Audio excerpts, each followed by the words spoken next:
Though we have all traveled many uncertain roads, we have always recognized something wasn't right.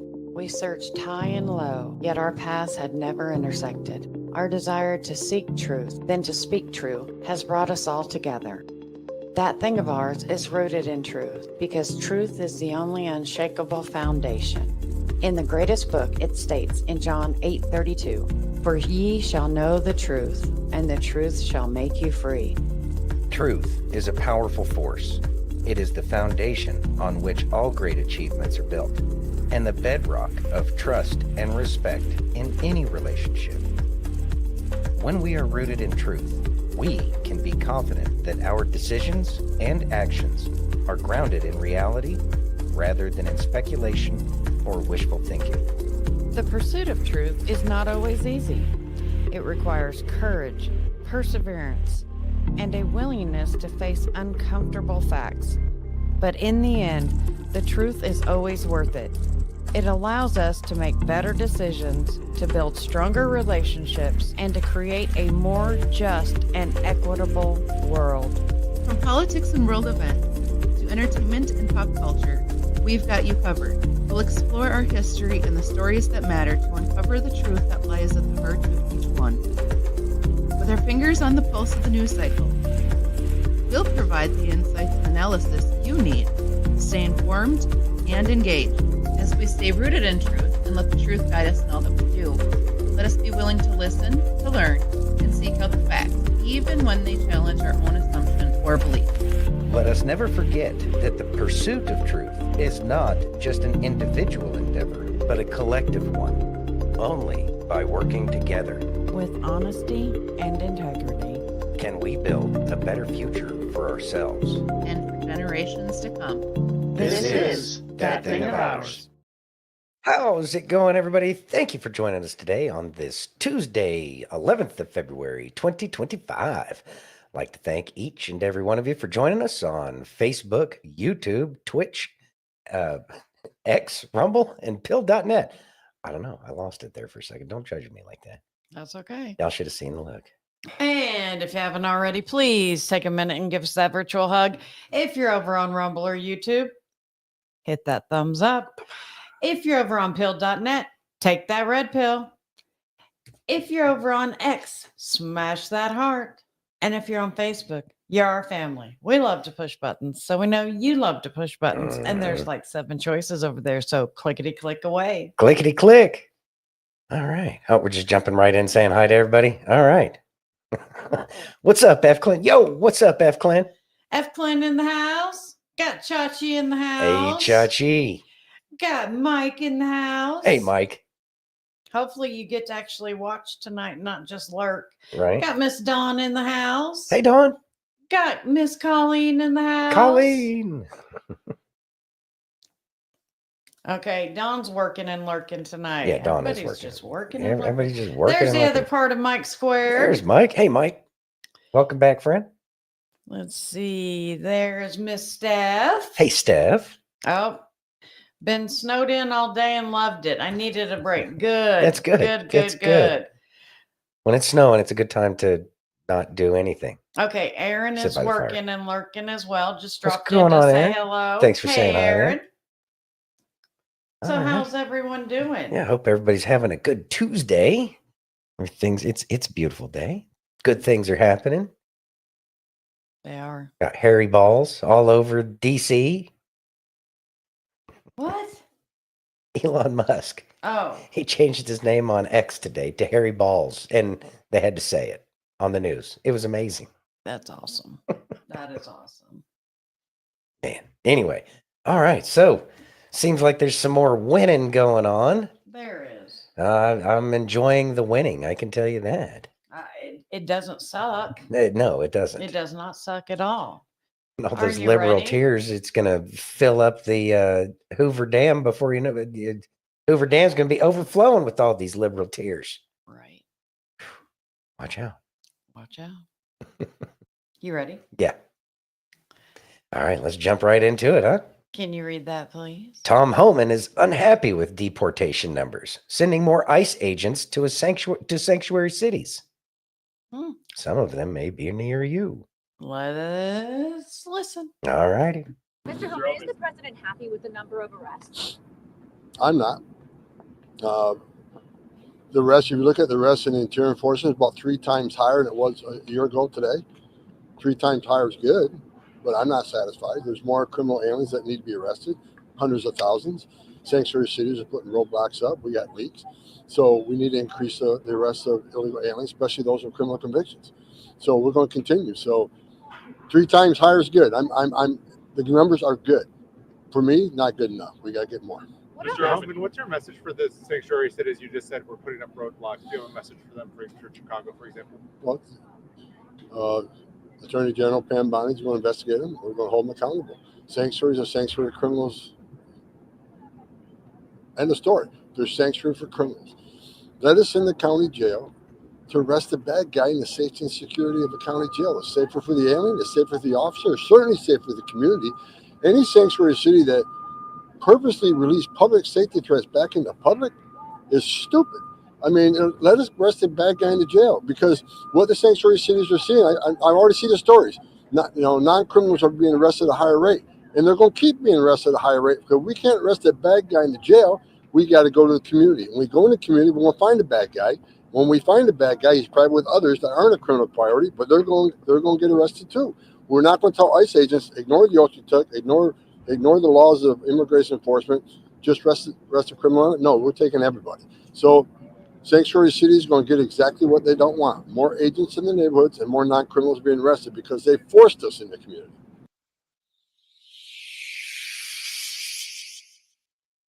Thoughts? The Iceman cometh. Right. So the unintended consequences for the sanctuary cities is that, well, they're going to get more of the exact thing that they didn't want, because they don't want to comply with the laws of the land. Understanding that we are a, republic based off of the rule of law is, you don't want to follow the law, especially if you're supposedly elected to your elected position. Means that you're supposed to be the one enforcing that stuff. And if you refuse to enforce the laws of the land, then that makes you an outlaw, and not the cool kind that we used to watch on movies. No, as a matter of fact, it makes you kind of an insurrectionist and a someone who's, fighting against the people of the United States, because you want to bring in a whole bunch of people who didn't want to come through the front door. Of course, mixed in with all of these people that you're trying to save are a bunch of some of the most vile criminals out there. And yeah, people generally don't want those kinds of threats in their daily lives. So, if, they're enjoying it, good luck. But, in the end, they're going to end up in a prison cell in Gitmo or Guam, just like their friends that they love so much. They can spend so much more time with them. And I'm sure Tom Homan will be overjoyed to give them that opportunity to spend the time with those that they love so much. Mike says, if you don't cooperate with ICE, the government should not give you money. Exactly. Cut all funding to every one of these sanctuary cities. And if the people don't like the fact that they lost all of their, government freebie handouts that they probably shouldn't have been getting anyway, I'm going to go ahead and say that, life sucks. Steph says, here comes the rooster. Yeah, exactly. Tried to snuff the rooster. Mm-hmm. Not going to happen. They really thought they could just do whatever. They really believed that they were an independent nation that could make their own laws. And that's not how it works. If I remember correctly, there were a group of people who tried to secede from the Union, but it didn't work out so well. History might be an advisor in this scenario. And again, they were the slavers, which is no different than now. And they should all be charged with slavery laws. They really should. Yeah, they should. Because, well, they're slavers. The end. I have no wiggle room on that one until somebody can provide a logical and rational argument to the contrary, that these people are no different than slavers. And I will be happy to provide my arguments as well. We'll see where it ends. Anyway. All right. You ready? Yes. Are you? All right. Can you read that, please? CNN protests a plan to take illegals to Guantanamo by highlighting torture of Obama bin Laden associate. Ready? Yeah. That highlighted the interrogation techniques That's against Obama an bin associate of Osama bin Laden named Abu Zubaydah. Excuse me.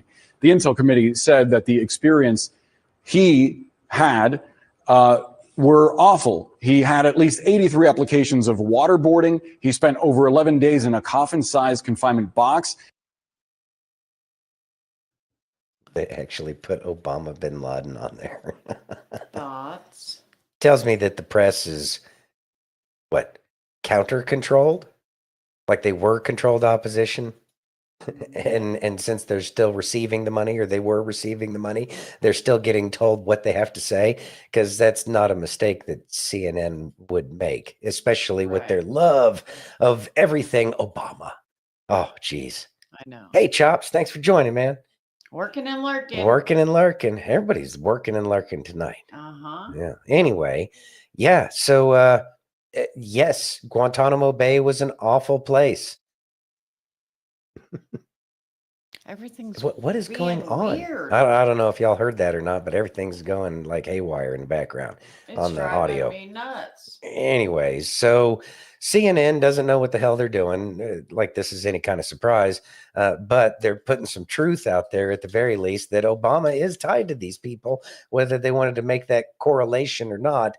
It was there, and most of us already believe it because we know that Obama never really was an American president. He was a president. I don't think he was elected properly, but he was in the office, and yeah, that's going to suck for them. The Smart Poker. What's going on, Smart Poker? You ready? Yeah. Can you read that, please? Homan on ice raid leak. We've identified how this operation got leaked. I'll deal with that today. This is an older one, isn't it? Yeah. Yeah, okay. Well, either way, it's a good one. It's a good one. Yeah. I didn't get to play it yesterday. No, this was like a week ago. Oh. Yeah, I promise. I promise I just got it. Okay. Yeah. So many questions. First of all, if they're shouting and helping these people get away with bullhorns, how is that legal to get help from the people in the streets? I know they can protest, but that's not what they're doing. You're exactly right. When they come to they cross the line of impediment, and that's why I'm working very close, starting this morning with Department of Justice, and where do they cross that line of impediment? So they may find themselves in a pair of handcuffs very soon. So working with DOGE on that, get some legal guidance on that. I'm not an attorney. I know what SecOps is about. I know what crossing that line is, but getting DOJ back up on that. So it's something we're looking at right now, Harris. We're not going to tolerate it anymore. This is not a game. When we show up these sites, this is a dangerous job for the men and women of ICE and Border Patrol and all the DOJ agencies. To have that type of interference puts our officers at great risk. Not only the officers, it puts the aliens at great risk because anything can happen when we take our eyes off the goal here. So we're addressing that immediately today. I'm addressing OPSEC today, operational security, how these leaks are happening. We've already identified how this operation got leaked. I'll deal with that today. So,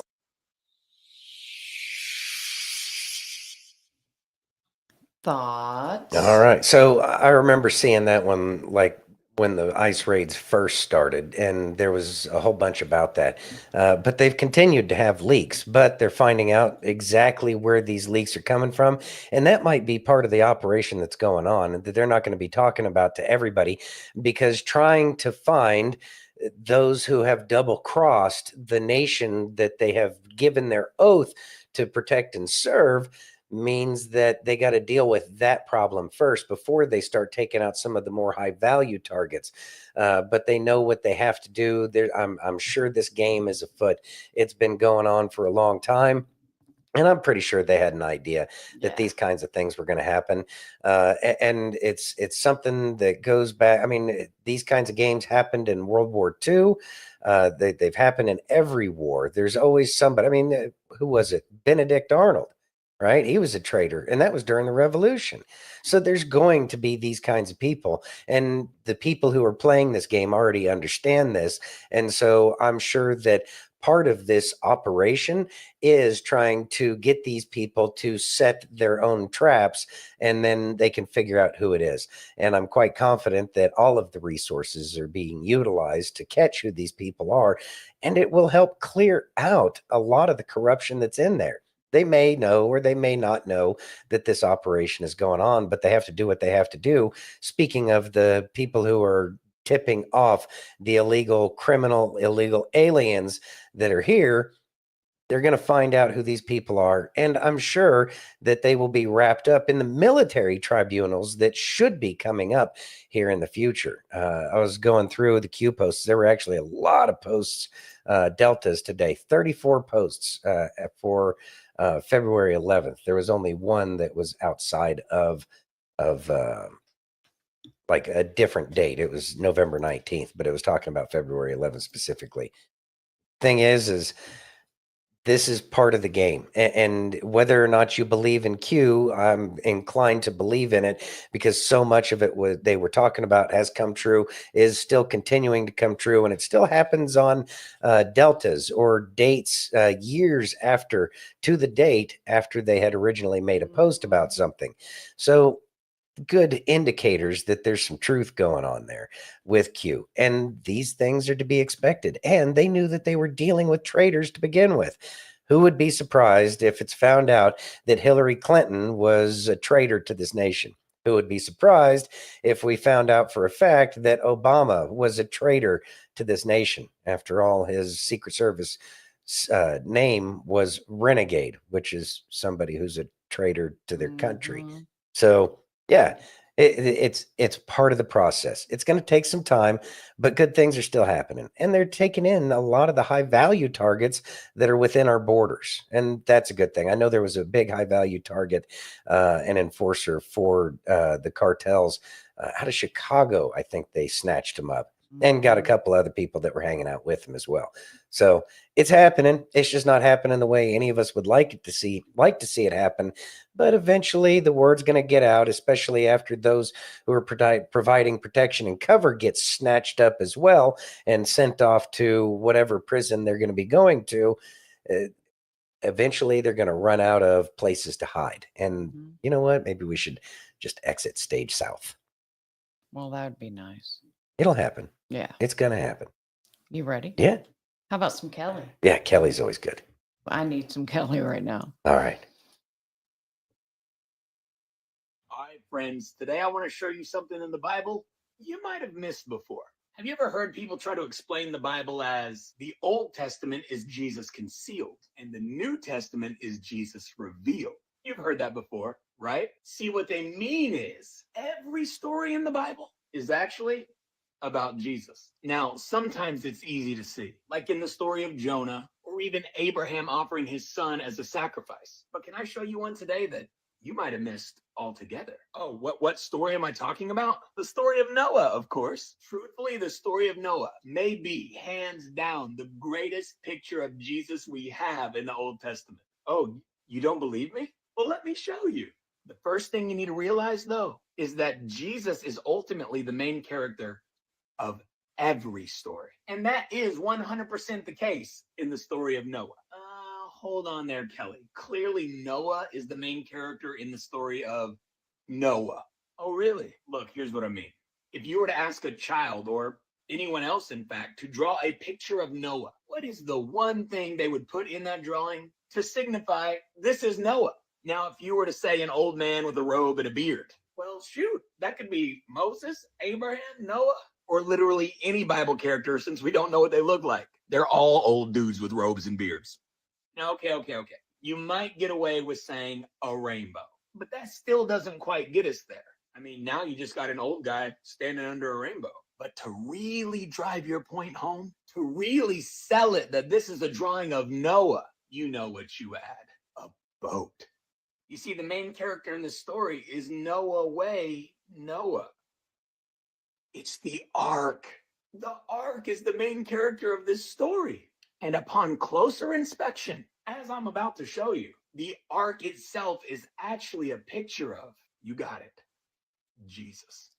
Now I know what you're thinking. What? And if the ark is a representation of Jesus, and the ark is the main character of the story, that makes Jesus the main character of the story. Yeah, but you didn't prove anything. You just said he's the main character. Come on, man. Okay, I hear you. First, what was the purpose of the ark? That's easy, Kelly. It's to save Noah and his family from the wrath of God because of sin. Oh, okay. You're absolutely right. And who else does that sound like? Jesus is our savior from the wrath of God because of sin. Oh, son, this is getting good. Please understand, because of Jesus, we get to experience all the love of God without any of the wrath of God because Jesus took that for us. That's why in scripture, the night Jesus was born, the angels appeared to the shepherds and proclaimed, now that Jesus is here, peace on earth and goodwill towards men. Look, if you've ever wondered why it seems like God is so mean and harsh in the Old Testament, but so loving and kind in the New, there you have it. Jesus changed everything. You see, my Bible says that Jesus satisfied the wrath of God on the cross. And if for whatever reason you want to say, no, Kelly, that's not true. Jesus didn't satisfy the wrath of God. God is still mean and angry. Why don't you go read Isaiah 53 and then give me a call? But listen, it gets so much better. You see, Genesis 6:14 says, make yourself an ark of gopher wood. Make rooms in the ark and cover it inside and out with pitch. Now, gopher wood is cypress. It didn't mean build an ark, so go for some wood. The importance of it being gopher wood is it won't rot. And pitch is tar. Now, what's interesting to note here is the word used for pitch in this verse is not the usual word for pitch. This word is translated in the rest of the Bible as atonement. You see, the water represents God's judgment. And because of the atonement, pitch, not one drop could come through. And you already know what I'm about to say, don't you? Jesus Christ is the atonement for our sin. And in him, no judgment can get to you. Oh, I love this. But let's keep going. Now, when we read the instructions that God gave Noah to build the ark, did you ever notice something kind of strange? God never told him to add a rudder or a steering wheel or even a sail. Oh, what does that mean, you ask? It means he gave Noah control. You catching this? God is driving this ship, son. Oh, come on, follow me here. Just like when we give our lives to Jesus, we hand over complete and total control. I don't live for me anymore. I live for you. It's not about what I want or where I want to go. I'm following you and I trust your plan. You see, when Noah stepped into that ark, he was saying, okay, God, I trust you. I give you complete and total control of my life. And you know what? I bet it felt scary at times. You know, just like it does for me and you. But Noah had to be fully convinced that God's plan is perfect, that no matter what it looks like, no matter how I feel, Father, I trust you. And the exact same goes for me and you when we enter into a relationship with Jesus. And for the last one, let's look at the door. In the specifications on building the ark, God only instructed Noah to build one door. What that means is there was only one entrance to be saved. And the exact same goes for me and you today. There's only one way to be saved. We have to go through Jesus. In John 14:6, Jesus himself says, I am the way and the truth and the life. No one can come to the Father except through me. You see, the truth is this, my friends. There are lots of ways to get to God. You can hear about him at church, through a friend, TV, the radio, this video here.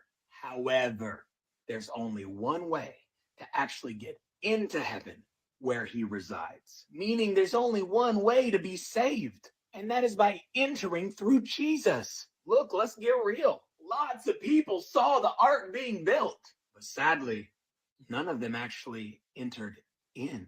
There's going to be many sad people on Judgment Day who knew all about God, but they didn't actually know him.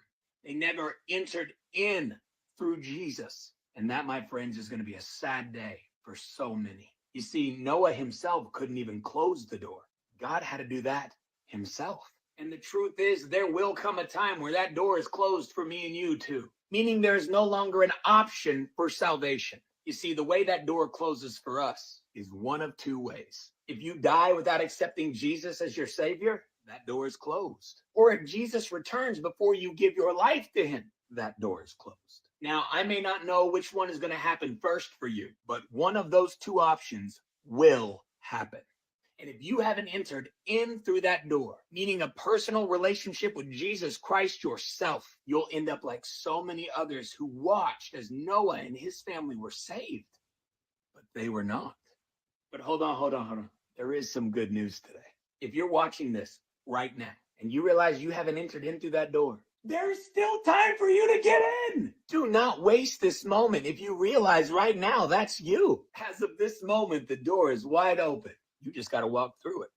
But if you are saved and you know that for sure, then let this be a message of joy and hope for you. A beautiful reminder of who Jesus is and what he did for you. The ark saved Noah and Jesus saved you.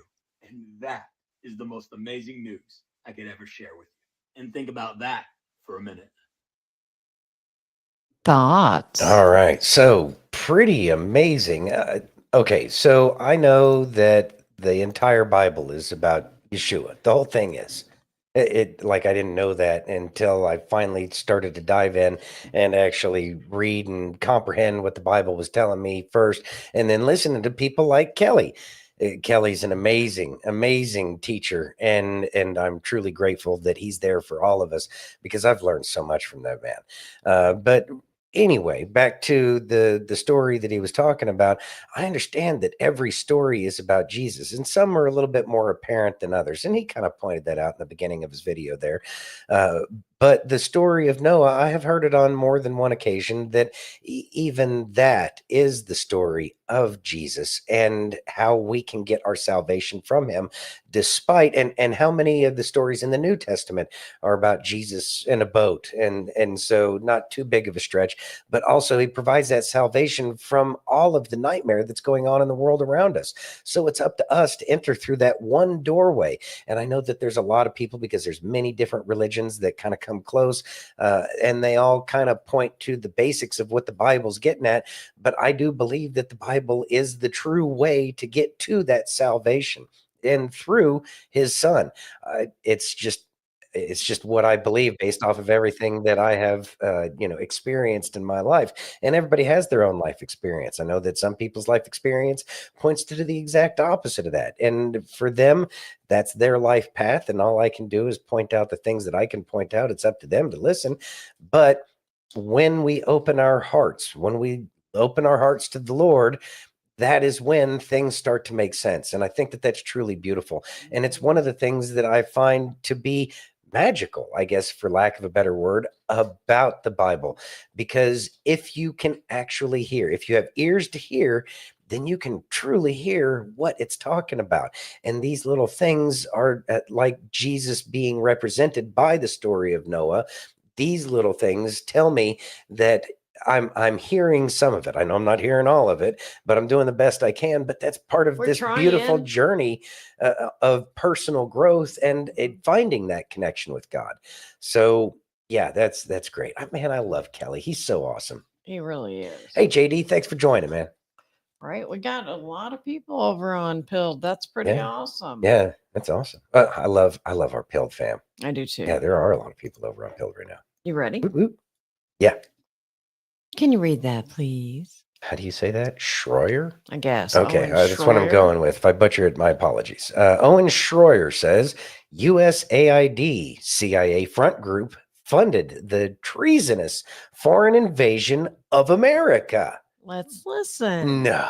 I know. Say it isn't so. Right? Let's listen. All right. Catholic Relief Services lay off staff and cut programs after USAID shakeup. Now, remember, this is the Catholic charity groups. This is the Jewish Family Services, the Lutheran Services, all these other groups that hide under the guise of religious services.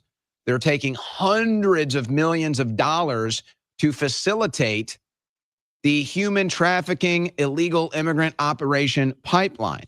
So the slashes are beginning as their money laundering is drying up. Billions of dollars. Catholic Relief Services bracing for massive cuts as much as 50% this year because of draconian reductions in U.S. foreign assistance ordered by the Trump administration. Oh, draconian. Oh, my. We don't want to fund illegal immigration anymore. We don't Look at want to that give you Doge. hundreds of billions of dollars for welfare for non-citizens anymore. Oh, it's so draconian. My God. Layoffs have already begun as CRS has been forced to begin shutting down programs funded by USAID, which supplies about half of the Catholic organization's $1.5 billion budget. You, the U.S. taxpayer, literally funding the invasion of your own country. I'm telling you, this is slashing. This is great. People need to go to prison. People need to be charged with crimes. You know what I would do? Because this is their tactic. You know what I would do? I'd charge them with treason. That's what I'd do. I would charge them with treason. And then I'd say, you guys are used to these tactics. We did it to Trump supporters and Donald Trump himself for years. We're going to charge you with treason. And then we'll charge you with some other lesser crimes, aiding and abetting and trafficking humans and smuggling humans and everything else that comes with these illegal border crossings and illegal aliens.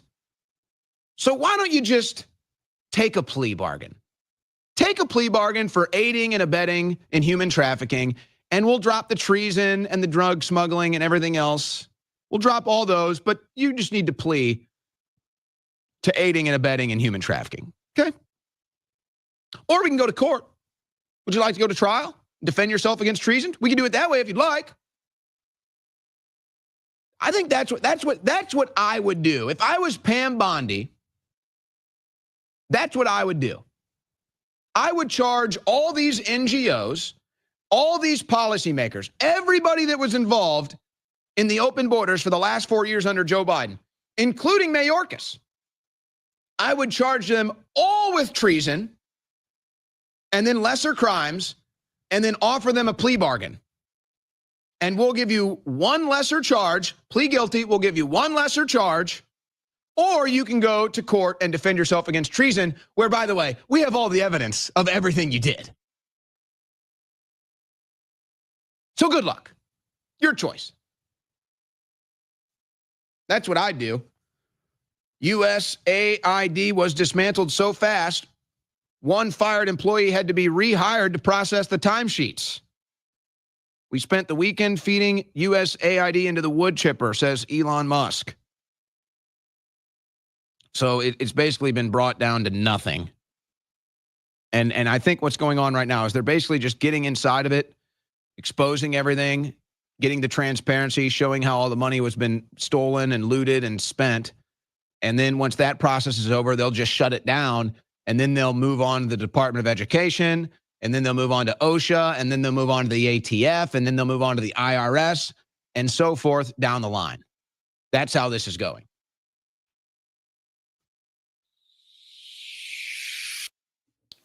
Thoughts? All right, so I just kind of want to do a couple of things here.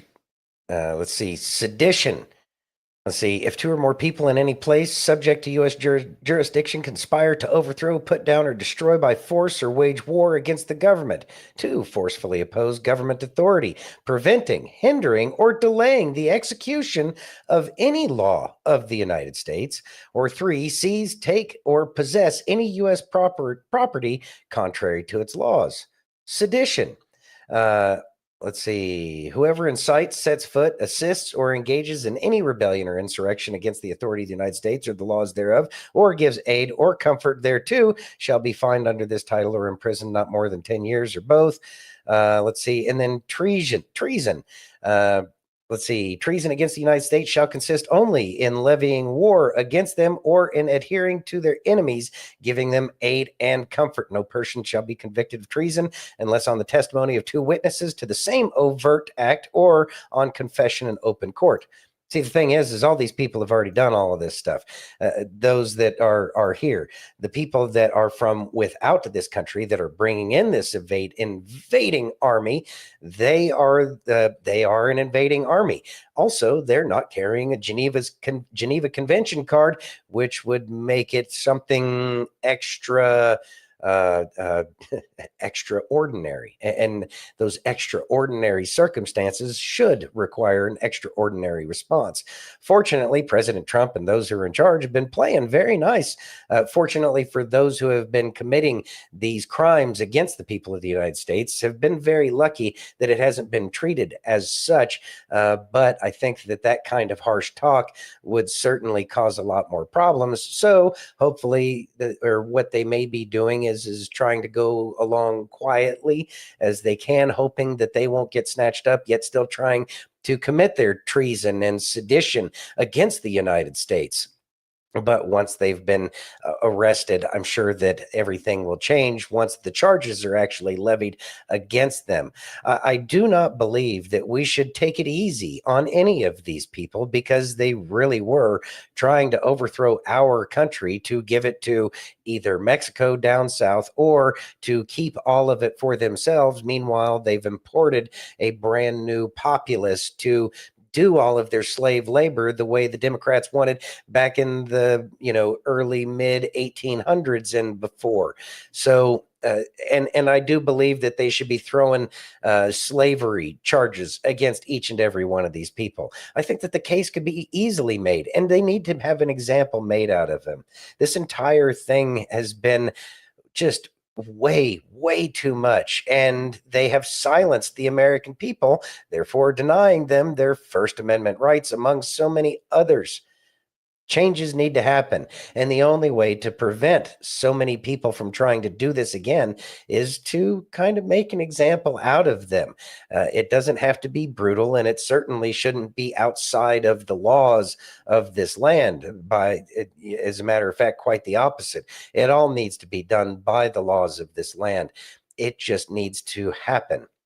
But we have to do it the step-by-step process, which requires a lot more patience on everybody's part. But in the end, if we do it well, and if we do it right, the way it should be done, then it will get rid of all of the, how do I put this?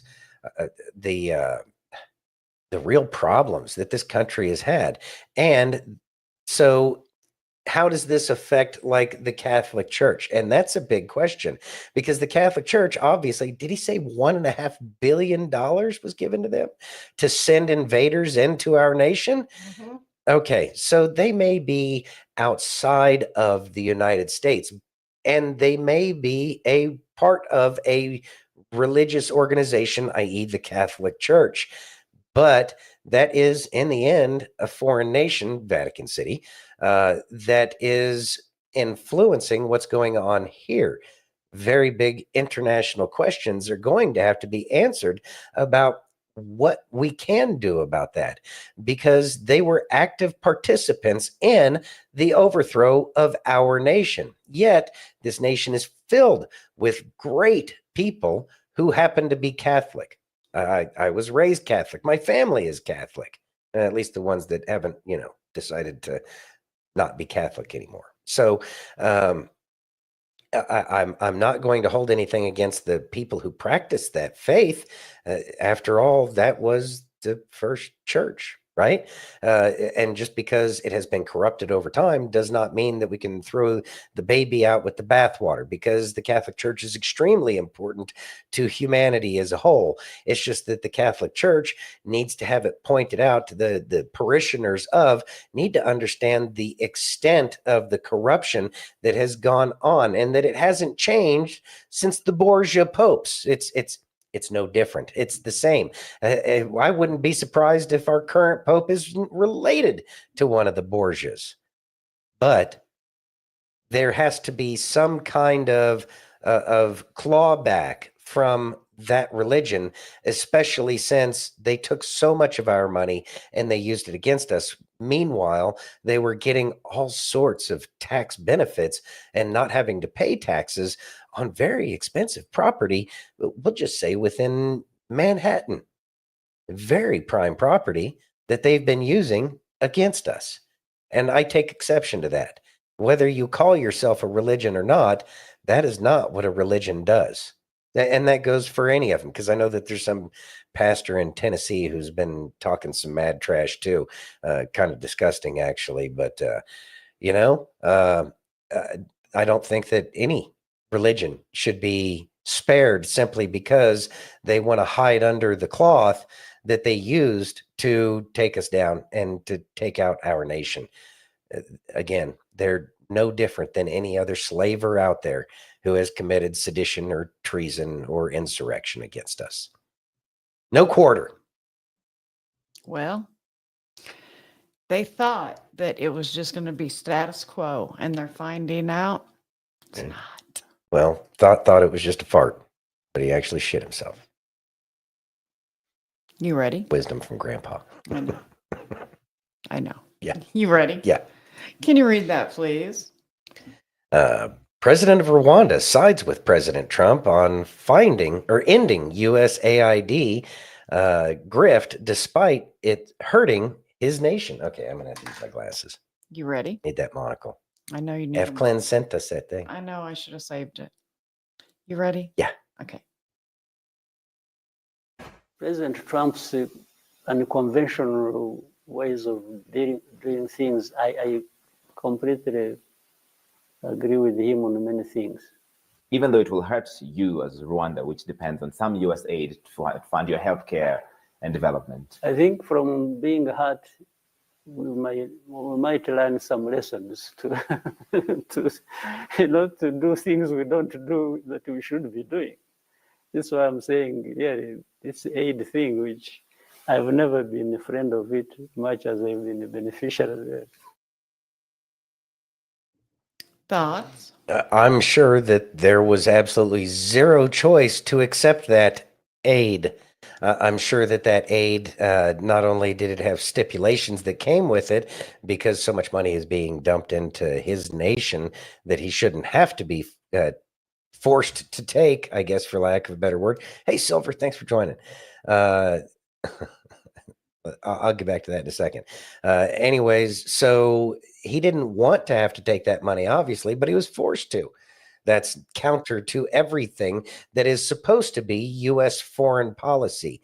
Another reason why I'm happy that worthless organization was shut down, and especially considering how much the CEO or money. Whatever, yeah.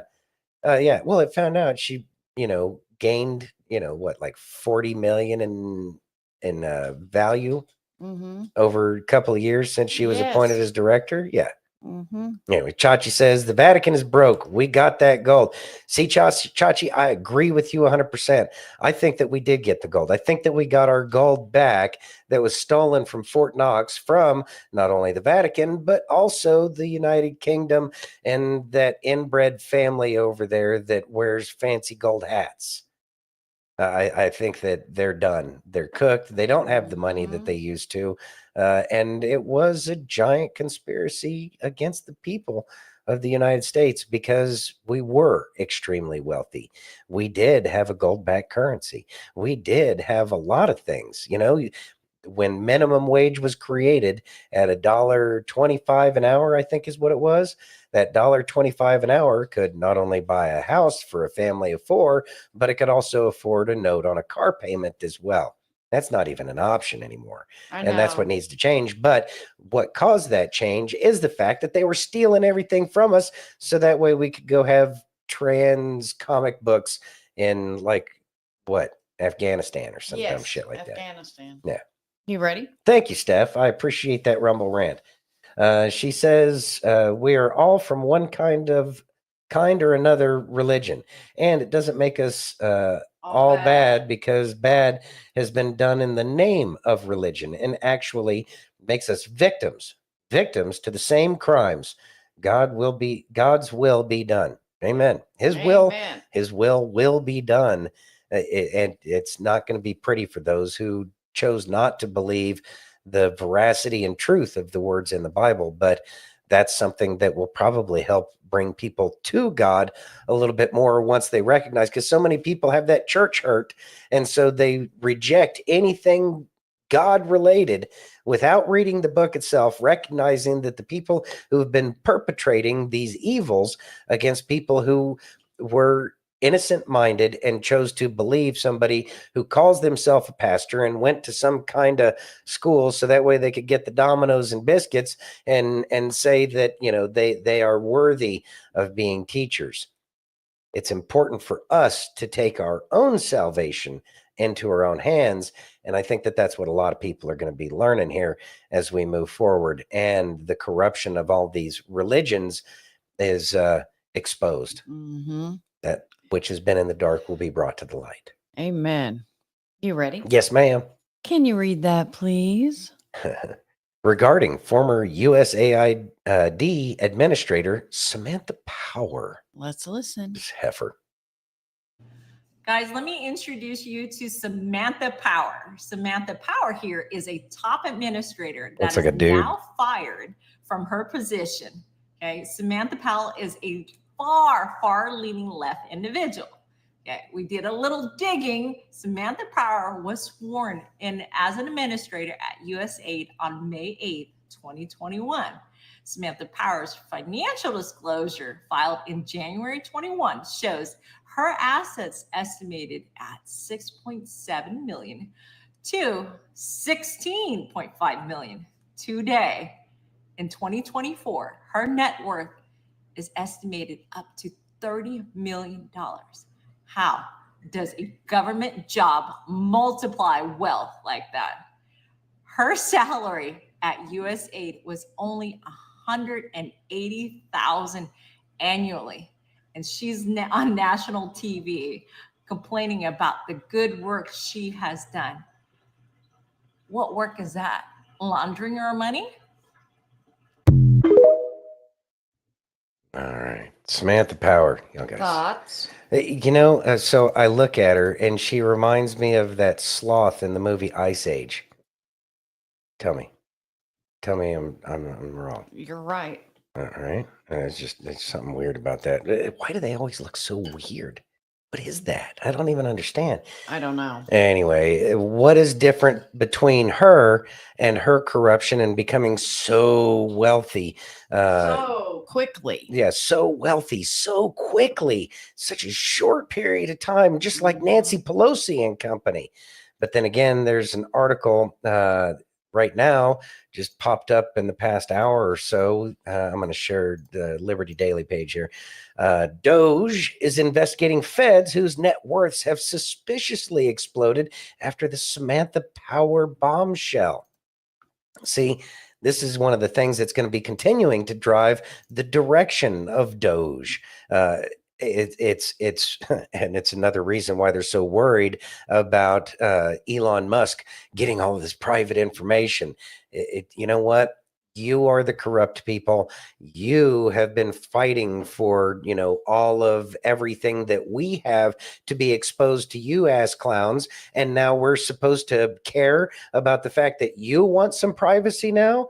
How many Americans were saying that we didn't like what Facebook was doing with our private data back when Facebook first became a thing? People were talking about it back then. Why are you taking my data and selling me to other people on the internet? Same thing with Google, all of these things. So now that all of this great source of a treasure trove of information about everything that's going on that you used against us can now be used against you, and now somehow it's different and we're supposed to care. Yeah, that's not how it works. You don't get to pick and choose. You are not the king. You are not the queen. You are not any better than the rest of us. That's how a republic works. A republic says that we are all equal under the law, and you are the ones who made the law. So therefore, you are the ones who have to fall in line with everything that you clowns said to begin with. Enjoy it. This is what you did. You did this to you, is all we need to say to these people. You did this to you. We didn't do it to you.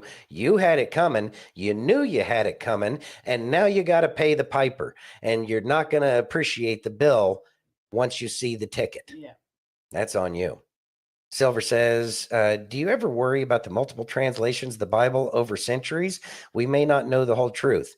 Sometimes, but I also know that the Dead Sea Scrolls were buried long ago, and that and I know that there's this kind of I guess information campaign going on saying how bad the King James version is, but it never changed the real meaning of it. Yes, they did take out some things like powers, principalities, and governors. They took out governors, is who we are supposed to be fighting against, the powers of this world, because it didn't look good for the king at that point in time. But the meaning behind everything is still there, and they are very close, and it has been looked at by scholar after scholar after scholar, and year after year after year. They are close enough, and all of the different translations they are a little bit different. And because there is a transliteration and then there's a translation that conveys the meaning of the parables a little bit better than the way it does. If you really want to understand the text of it, we're going to have to learn, Aramaic, and we're going to have to learn ancient Greek. And these are the things that would help us understand. I know that I would like to, but then again, when I was in school, I tried to learn a foreign language, and it's just not my thing. It's whatever. I don't know. So no, not too worried about that so much. Also, it's another reason why I try to look at different versions of the Bible. Also, what is it? Blue. Oh God, I can't think of it right now off the top of my head. But you can actually click through, and it will tell you what the Hebrew word is, what the original word of the Bible's, what the original words of what are said in the Bible in the ancient language, and all of the different meanings of that word. And that can also help as well. So it's just about how deep we want to go into our studies and how well you are about picking up a foreign language. Thank you, Silver. I appreciate that. Samantha Powers is married to Cal Sunstein, one of the most dangerous men in America. I have no idea who that is, but he's not going to have the funding to do things that he wanted to do. So Yeah. I'm going to have to look him up. Yeah. You ready for Yes. some Craig? Yes. Let's Cal listen. Sunstein. Okay. When the voice of doubt tells you, I am broken beyond repair, and I refuse to believe that God has a plan for me. It's clear I'm defined by my failures. It's a lie to think God will finish the work he started in me. I am certain God has forgotten me. Anytime you think that, remind yourself that God will take what the enemy meant for evil and use it for good. That God is still writing your story. And because he's still writing the story, he can flip the script. And when you think God has forgotten me, you can say, I am certain God will finish the work he started in me. It's a lie to think I'm defined by failures. It's clear that God has a plan for me, and I refuse to believe that I am broken and beyond repair. I love this. It's so much of our normal hubris as human beings to think that we have the ability to screw up God's plans because we think that we're too much of a screw up. I have yet to see anything in the Bible that says, well, there's some real screw ups there that I can't fix. So, well, it's kind of on them. No, it's not. If you know that God has started a work in you and he has brought you to him to understand who he is for real, as opposed to what the world has been telling us, then he is going to finish his work in you. So rejoice in that and stop stressing yourself out because you think that you're not going to make it or something.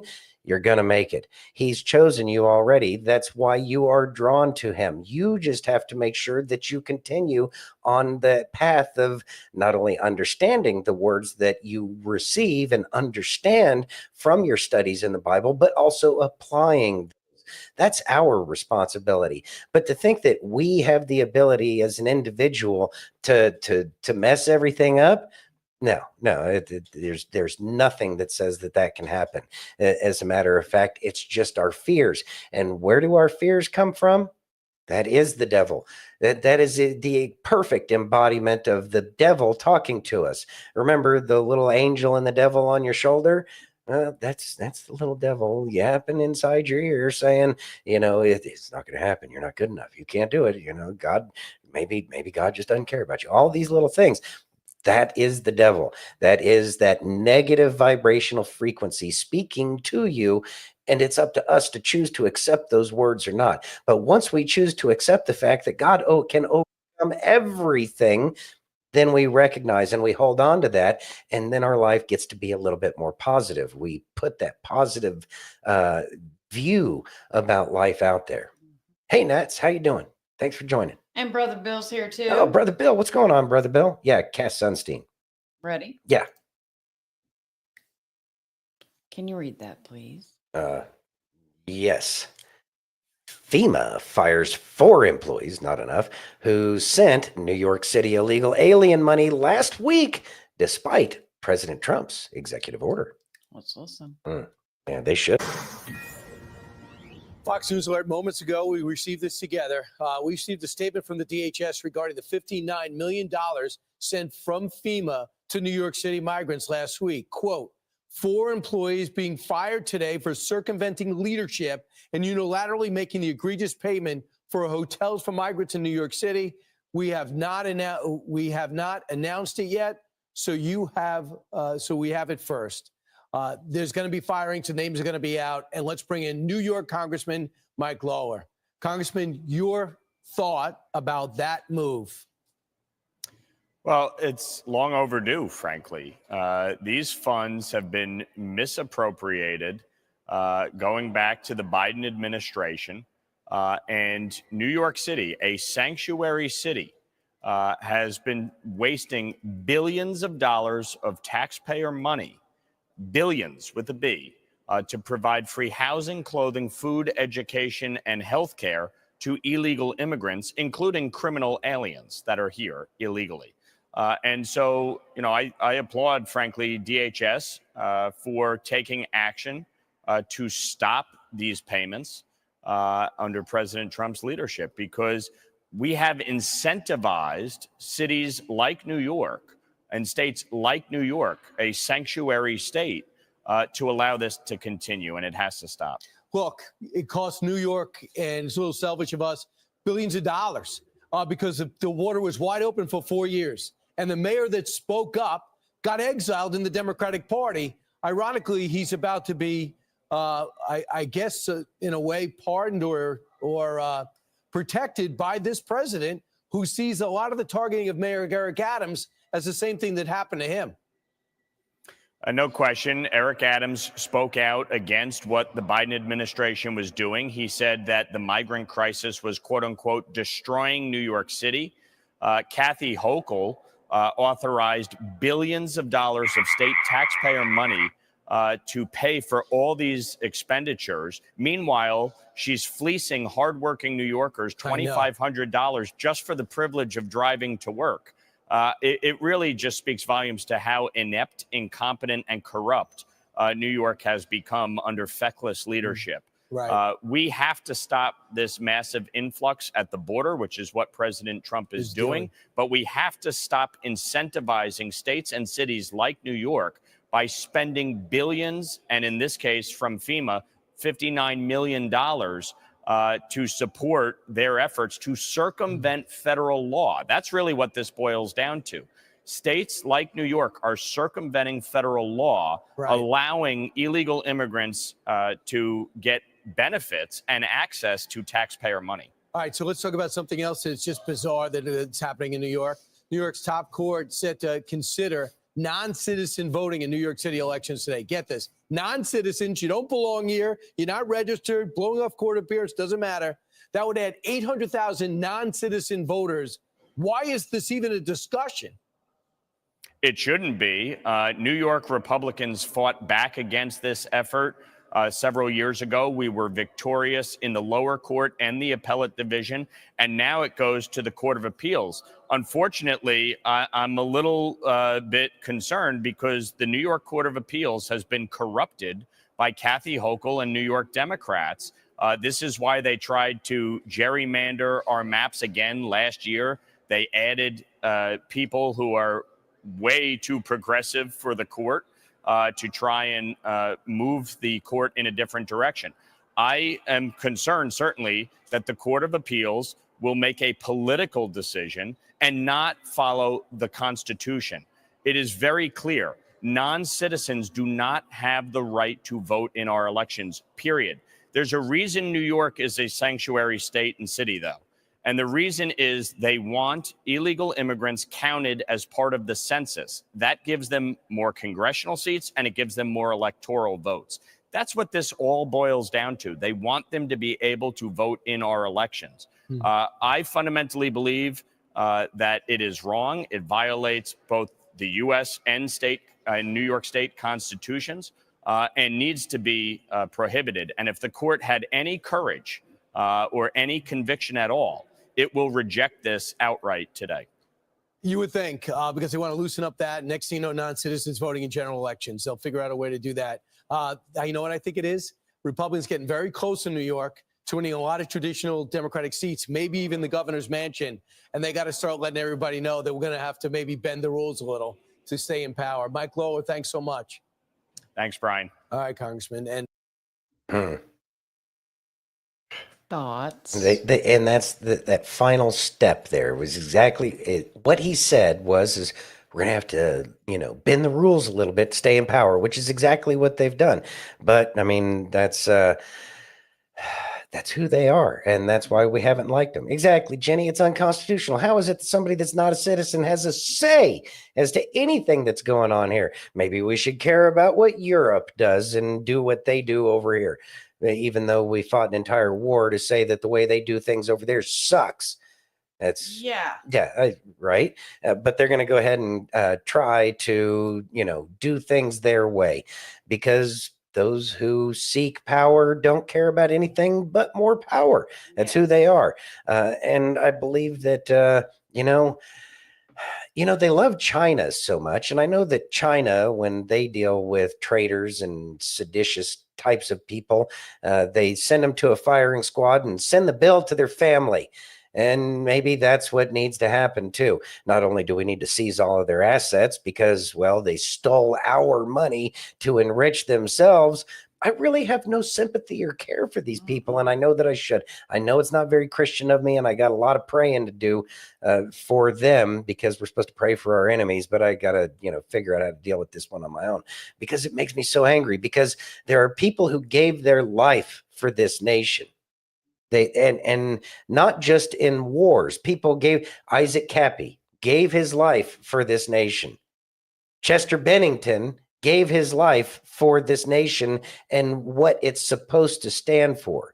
Those people gave their lives. So to take these people who have been human trafficked over here to say that people like Chester Bennington, who died because of the whole human trafficking thing, that makes his death worthless. That makes his life worthless and everything he had to do to overcome being Podesta's kid and whatever kind of weird shit happened there. Yeah. So, no, we cannot accept that. I think part of this is because of the lawfare that's coming after them at this point in time. They're trying to throw as many roadblocks up to slow down the wheels of what President Trump and what he's got going on, try to slow him down by throwing all these roadblocks up. But they are also getting all of the lawfare for themselves at this point in time as well. And they're still fighting up against the ropes. But President Trump and Elon Musk through DOGE have not been giving them a chance to rest. They've been plucking all of their money away from them every chance they get. They have to spend a lot of their time whining as opposed to coming up with ideas how they can screw the American people over any more than they already have. So for me, it's not only the ones that never came home, and we have friends that never came home. but it's the ones that are emotionally scarred still to this day because of what they did for this country. The ones that can't barely move because carrying heavy ass packs on their backs. Oh, ask anybody who is in infantry how their knees are. Yeah, their knees, their how backs, their back their is. neck, their shoulders. Yeah, kids get wrecked in the military. Exactly. And I'm not even talking about the military. Santino has the body of a 90-year-old. No, not that bad. It's pretty close. I mean, there's some. You should hear how much he pops in the morning. Sounds like some Rice Krispies in the morning. It's ridiculous. And he signed that blank check because he loves this country. I fared well in comparison to so many others. And I've been blessed to find God who has helped me tremendously. Yeah. Not fixed, but at the same time, my life is significantly better. Thank you, Silver. I appreciate it. I would do it all over again. It was the best job I ever had. And if I could have stayed there until I was 90 years old, I would. And it was because it was fun and enjoyable for me. It's a lifestyle. And some people are born like that. Yeah. And it's just. And it's not easy. It's not easy for the family. I'll tell you what, it's the most expensive hobby I've ever had. Yeah. I had to spend so much money. Yeah, we did. Everybody does that's in. Yeah. Yeah, that should change too. Yeah. Anyway, it's enough of that. It was great. America. You ready? Yeah. Can you read this, please? Yes. Karoline Leavitt says the administration will continue to treat the government like a business. Let's listen. Mm-hmm. President Trump and Elon Musk and our entire administration are going to continue to go line by line and treat this federal government like a business. Money in, money out. And what do we actually need to spend money on to advance America's interests? That is our goal here. That's all that's happening. Anything else is fear-mongering by the left because they don't have a real message and they're deranged. There's no other way to put it.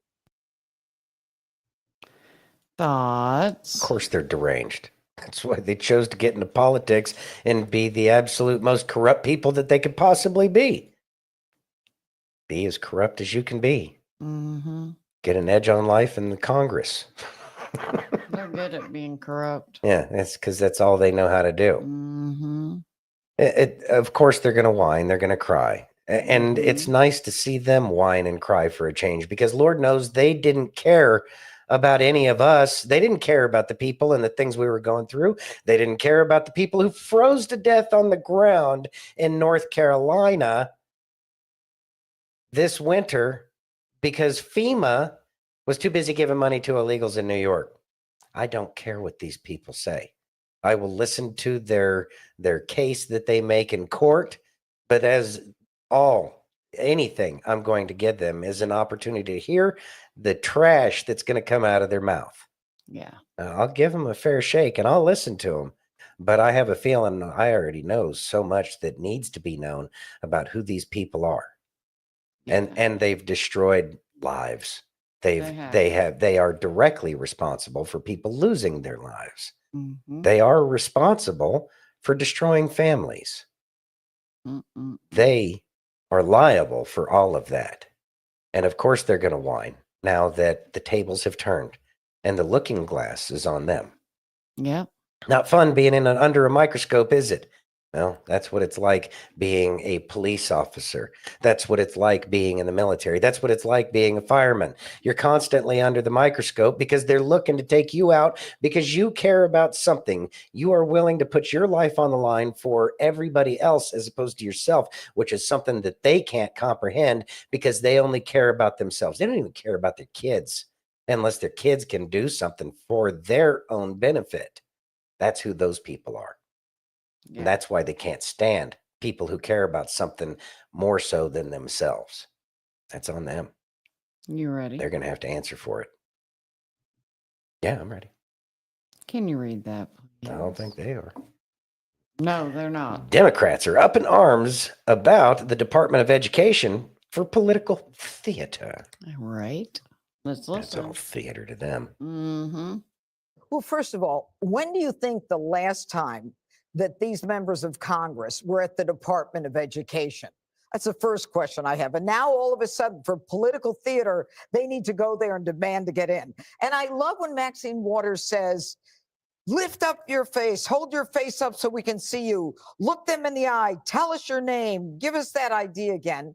From a woman in a party who don't believe you need an ID to vote in this country. I mean, everything about it is so hypocritical and so backwards. And, you know, this whole thing about the Department of Education and what has happened is it's all about Jimmy Carter, who decided something like 45 years ago that we needed a Department of Education in this country.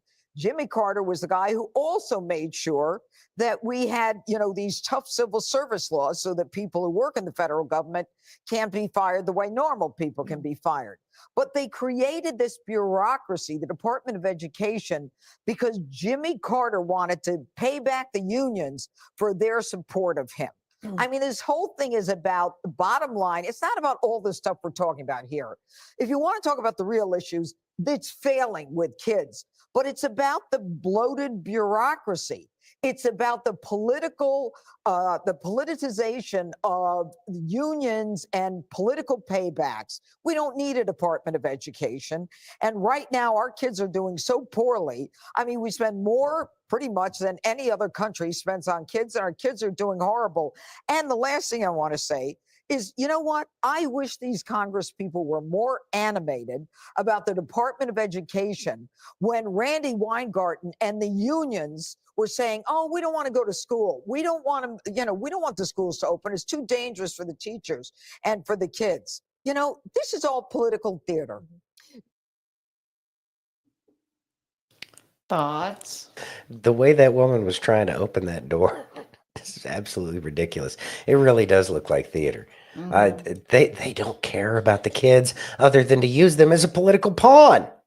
That's all they've ever cared about. Yep. That's why they always say, it's for the kids. It's for the kids. Yeah, for the kids that you want to take down to Epstein Island. Those are the kids that they care about. Yeah, don't care about your wants. Not at all, because your wants are contrary to everything that is us, the people. So, yeah, I'm glad to see the Department of Education go, because I haven't seen anything that says that it's had any value whatsoever to the development of us as a nation. Our test scores have gone down. Yeah.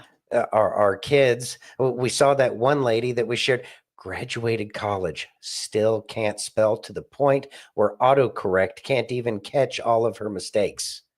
Graduated. Wow. Yeah, we got some problems. They've been purposefully dumbing the American people down. But then again, Rockefeller kind of had something to do with that, because he doesn't want people who can think for themselves. He just wants people that are smart enough to be able to pull levers and push buttons, in which case, then they were going to replace people with machines that do it for them, because that, well, in the end, they're a bunch of eugenicists who don't care about having anybody else, because the world would be so much better if they just weren't, if everybody else just wasn't around, not recognizing that they're the very reason that they're the reason why the world sucks. That's why I say we shouldn't really execute too many of them. I think that they should all be forced to sit and watch how great the world is without them. And they have to sit on the sidelines, and we can all just go live for a change. And that would be nice, because we're not giving all of our money to USAID so we can support some trans comic book in Afghanistan. Yeah. Bunch of shit. Thanks, Randu. Appreciate it. You ready? Yeah. Should move on. We should move on. We should move on. Okay, let's listen. All right. Your first priority should be with God. Your next priority should be your spouse. Don't say your family. You had a spouse before you have kids. And once your kids leave, we'd like you to still be married. And what Grace and I see at our age, lots of people, they went God family, which meant children, which meant once the children left, the marriage imploded because the children were the only thing holding the marriage together. God, spouse, children, grandchildren, extended family, and church family. Those are your priorities. Thoughts? I'm going to throw one more in there. Second one should actually be yourself. Yeah. And here's the reason why. And it's the one to a box theory. In the end, there's only one put in a box getting planted in the dirt, right? And then on top of that, Adam chose to listen to Eve as opposed to saying, I ain't eating that damn fruit. I know better because he told me. God, self, spouse.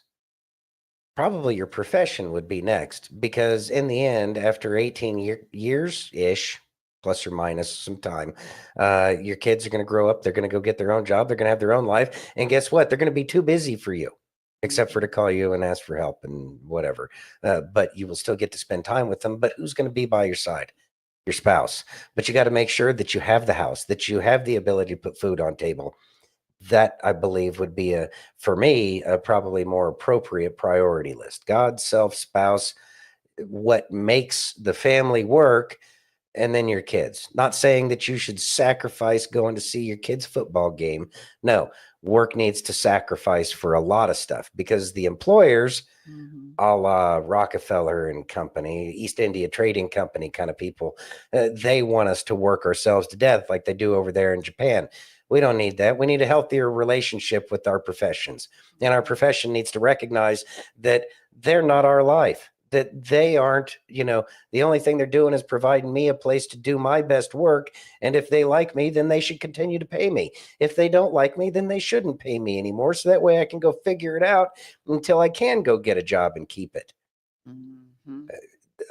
All of our priorities have been out of whack for a long time.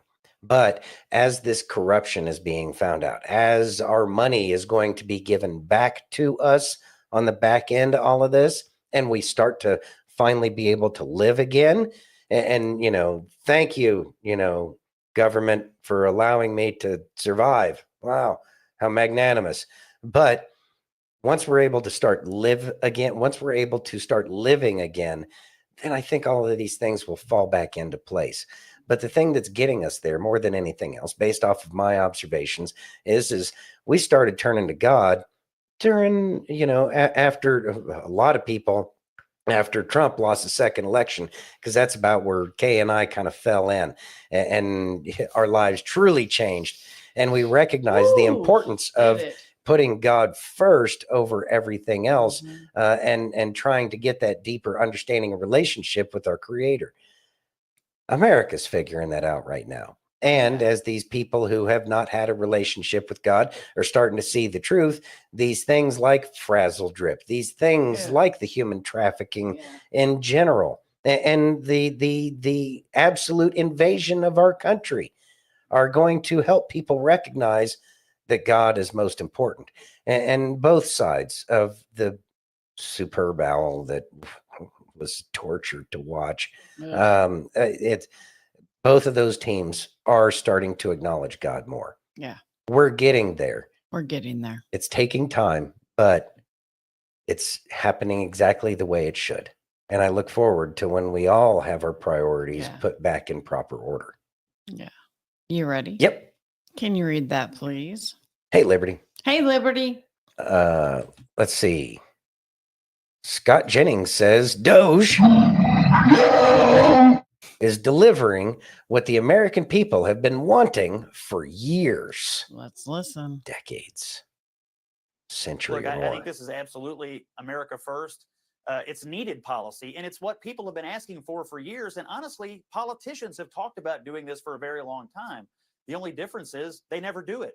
You've had presidents from both parties say, I'm going to make the government smaller. I'm going to go in and look at the bureaucracy and make it more efficient. I'm going to trim where I can, trim the fat. No one ever does it. Reports are written, committees meet, people have phone calls, press conferences are held, and nothing ever happens except the government gets larger and larger. Lo and behold, Donald Trump shows up and throws out the sledgehammer, the instrument of destruction, Elon Musk, to actually do it and do it at lightning speed. This is precisely what voters have been demanding. Is he going to break a few eggs along the way? That's fine. They'll have plenty of political latitude to do it because the action is what's wanted by the American people. Well, I think certainly Republicans are going to support what effectively amounts to the most aggressive and needed government audit we've ever had. no matter what agency it is. So yes, I think the party is by and large going to support this. And I think the Pentagon is an agency that absolutely should be looked at like any other. I don't want Elon Musk or anyone else going in and saying we need to shrink the size of our military or somehow reduce our national capacity to wage war or defend the nation. But you can't look at a bureaucracy this size and tell me that there is not waste, fraud, and abuse that could be ferreted out if somebody like Elon Musk and his team were willing to go in and do it. Of course, they're going to find things. They'll find things in every single agency. And I think the American people are asking for that. And I have no doubt that you could get rid of some waste, fraud, and abuse in the Pentagon and have no impact on our national security whatsoever. And in fact, maybe you might enhance our national security by getting rid of some duplicative bureaucracy or some things where money's being spent on things it shouldn't be spent on, maybe redirect those things to more mission critical items. Thoughts? They sure do look like they don't like the fact that this is getting cleaned up now. Of course, then again, how much did CNN receive from all of that slush fund money from USAID or any of the others? I saw another thing where Politico from the Department of Veterans Affairs, they were paying for like $186,000 worth of Politico subscriptions for the VA. Go buy your own damn subscription if it's so good. Mm-hmm. But it furthered the indoctrination that was being put upon the people and made it seem as though it was legit, as if it was legitimate and we cared about what Politico ever had to say. Right. Worse than Pravda. Anyways, so now and this is where the left truly screwed up, because if they wanted to give the appearance, if their greed didn't overtake their desire for power, then they would have said, okay, we're going to have to cut the fat and we're going to have to throw some people under the bus. Let's pick the really dumb ones, like the ones who think that Guam is going to tip over because we put too many Marines on the island, or that, just pick anything that Kamala or AOC said. So we'll throw them under the bus. We'll cut back a lot of this stuff, and then we'll just survive off of the corruption that we determined we should keep. But they weren't even smart enough to do that. I'm glad they're going down with the ship because they deserve it. They need it, and they need to be shown exactly who they are. And I hope that these audits go all the way back, as far back as they can go, to figure out where all the money's gone, who took it, which politician took it, and who are their buddies. Because the politicians and their buddies are the problem.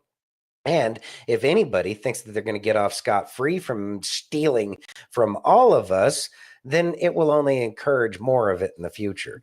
I think that things will need to be changed. And I know that not everybody's going to be caught. I know they're not going to go back to the 60s, although we are going to find out about, we're getting closer and closer to the RFK, JFK, and MLK assassinations and that truth coming up, which I'm sure the Bushes will get wrapped up in that one real quick. Yeah, there needs to be, again, no quarter given for these people. And they need to know that, they just need to get snatched up, sent down to Guantanamo Bay, military tribunals, and then they can rot. And probably someplace less hospitable, I would assume, than Guantanamo Bay, because I've been there. It's a beautiful place. Don't ruin Guantanamo Bay. It's too good for that. Send them to some icy tundra like in Greenland when it becomes a state. A state? Well, I still talk about it. I know. Or a territory or something. Or northern Canada, whatever. Thank you, Liberty.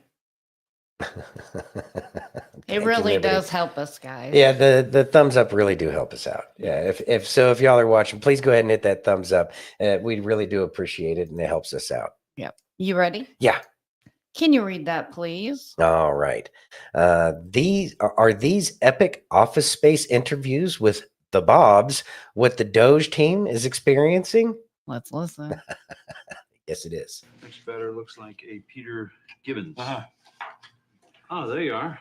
We're just talking about you. You must be Peter Gibbons. Terrific. I'm Bob Slidell. This is my associate, Bob Porter. Oh, hi, Bob. Bob, pretty much go ahead and grab a seat and join us for a minute or two. You see, what we're actually trying to do here is we're just We're trying to get a feel for how people spend their day at work. So if you would you walk us through a typical day for you? Yeah. Great. Well, I generally come in at least 15 minutes late. I use the side door. That way Lumberg can't see me. And after that, I just sort of space out for about an hour.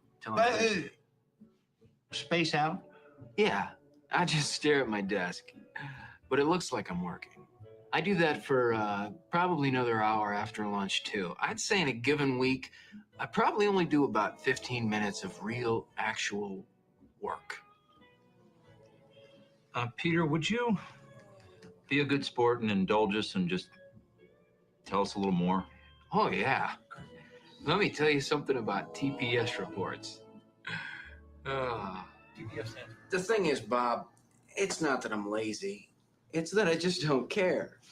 Don't care? It's a problem of motivation, all right? Now, if I work my ass off and Initech ships a few extra units, I don't see another dime. So where's the motivation? And here's something else, Bob. I have 8 different bosses right now. I beg your pardon? 8 bosses. 8? 8, Bob. So that means that when I make a mistake, I have 8 different people coming by to tell me about it. That's my only real motivation, is not to be hassled. That and the fear of losing my job. But you know, Bob, that'll only make someone work just hard enough not to get fired. Would you bear with me for just a second, please? Okay.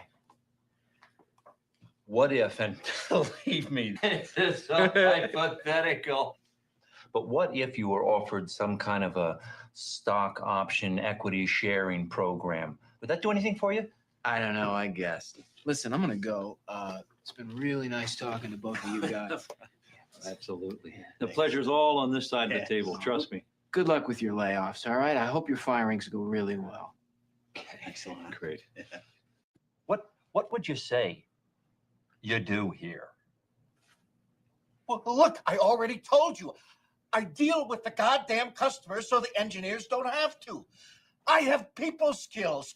I am good at dealing with people. Can't you understand that? What the hell is wrong with you people?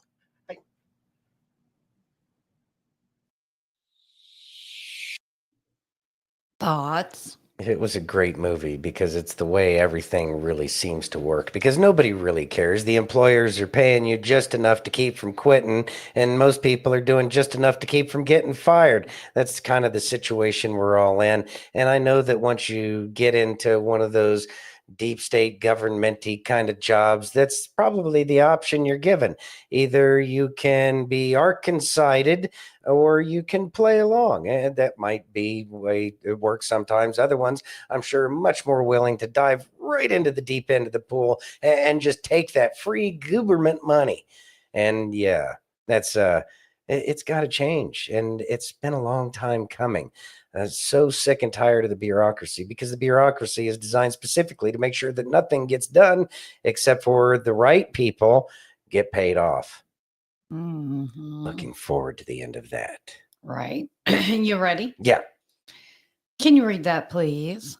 Joe Rogan says protests against Elon Musk are organized by those who will lose a ton over DOGE. Let's listen. We should. Testing Elon. They're literally standing out there with signs that say arrest Elon Musk. Listen, I guarantee it's organized. I guarantee it's organized by the same people that are going to lose a shitload of money based on all these discoveries at DOGE. There's no way they're not. If you look at what DOGE is uncovering, what they're uncovering with this USAID stuff, a lot of that stuff was organizing through NGOs protests. They organized the attempt at getting Trump impeached. I thought you were going to say killed. They organized like, the impeachment. That's come out. They also USAID spent $50 million on the lab that invented coronavirus. Right. Yeah, there's a lot of money involved in this not working. And when you have a lot of money involved, you're going to have organized protest. When you see protests, we all want to think protests like the 1960s. Yeah, fight the war, man. It's like organic, like peace, love, and hippie shit. But that's not what this is. What this is organized, funded protests where someone is spending a lot of money and they're mobilizing other NGOs. They're using their access to these mailing lists and all these different things. They're putting these things together. Yeah, but do you think that the average liberal person, do you think that they're going to wake up and come around, or do you think that they're going to be in like agony for 4 years and be What if it works? Like, what if the world gets safer, the country gets safer, the economy improves, and they don't attack civil rights, women's rights, gay rights, all these things that everybody's worried about, and then at the end of it you realize, like, hey, maybe I was wrong. I mean, that's my question though. Are they capable of that kind of self-reflection? If you that Well, we're saying they as if it's like one different like one kind of person. No, I mean, there's so many different people in they. Thoughts? Joe Rogan lighting that stogie. Yeah, I know. Anyway, would any of us be surprised that the protests that we're seeing now isn't full of paid actors like so many of the other AstroTurf events that they've paraded around for so long? I know that I've seen a lot of protests. Hell, I saw one, an Trump, anti-Musk, pro-illegal immigration thing going on in Amarillo, Texas, of all places, which was kind of strange to me because that town really is very not like that. But anyways, I can see that. And of course, some of these NGOs, it sure would be easy for like that Catholic thing that we had shown earlier to breed that corruption, bring it into an area that otherwise wouldn't exist, because they're taking advantage of the innocent minded. And that's something that we need to remember. We need to stop looking at them as like stupid sheep who just do what they're told. Really, they're innocent minded. They're given a false narrative as to why people should care about the plight of these people who came here illegally, driving down the wages of the citizens that live here, taking away the jobs from the citizens who were born here and raised here. That is something where they kind of get it twisted. But that's because these people are really good at the psychological operation against people who kind of go along with the things that they're told. And you can find these people everywhere. And it's wrong of these organizations to take advantage of people like that because, well, in the end, they know it's not good for anybody but themselves. These are evil people, pure evil people, because not only do they steal from all of us, and they're willing to commit all sorts of atrocities against other human beings for their own entertainment, but they also mentally enslave people. So that way they have a whole bunch of supporters for something that in the end is stupid. It's awful. And these are crimes. These are crimes against humanity. And until we can get more people to wake up, keep in mind that, and I think the thumb's on the scale here, but supposedly the approval rating of the Democrat Party is only 31%. I doubt it's that much, but that's what they're saying on the news at this point in time. So if only 31% of the people agree with the Democrat Party at this point in time, then that really tells me they've lost so much, because they were telling us that they were 80% of what this nation believes. And that's just not the case. It's certainly not the case anymore. And eventually, they're all going to be finding themselves out in the middle of nowhere, all alone, trying to fight against the people of the United States. And they're going to find the whole country looking back at them as if they were dumb, which they are. So just keep on doing what we've been doing. Pray and try to give people that understanding that their innocent minds and hearts might not actually be looking at the truth. Exactly. Are you ready? Mm-hmm. Can you read that, please? Democrats are acting like cheating boyfriends who just got busted. Let's listen. All right.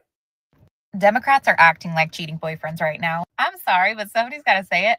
I'm independent. I think there's good ideas on both sides. There's bad ideas on both sides. But what this DOGE audit is reminding me of is like a girl taking her boyfriend's phone and like hiding in the bathroom. And the Democrats are just banging on the door. And they're like, you are invading my privacy. You can't go through my phone. And Elon Musk is like, yes, I can. I can see what you've been up to.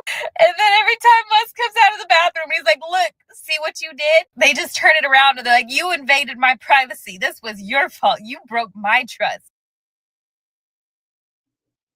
Thoughts? Yeah. gaslighting, narcissistic personality disorder 101, everything that they're doing. And they're getting caught and they don't like it. And so what are they going to do? They're going to react, and they're going to react poorly because they don't have a leg to stand on, that they don't have anything on their side to say that what they did was right, because there was nothing good intentioned about anything that these politicians have been doing. The only thing they've been doing is stealing from us. And now they have the chutzpah to turn around and say that we're the asses because we want to see what the hell you've been doing, after we already know that you've been stealing from us, that we already know that you've been committing some of the most vile and rank crimes that could be committed. I don't care about your feelings because Not you didn't even a care little about anybody else's. So if you find yourself homeless and nobody will hire you, learn to code. Yeah. Steph says the boomerang, and they don't like it. Exactly. Erased another comment, but I agree. Who erased a comment? Carol. What? She keeps erasing her comments instead of telling us what she says. You enjoy dinner, Silver. Yeah, enjoy dinner. Have a great dinner. You ready? Yeah. Let's listen. All right. Would you give me a drink?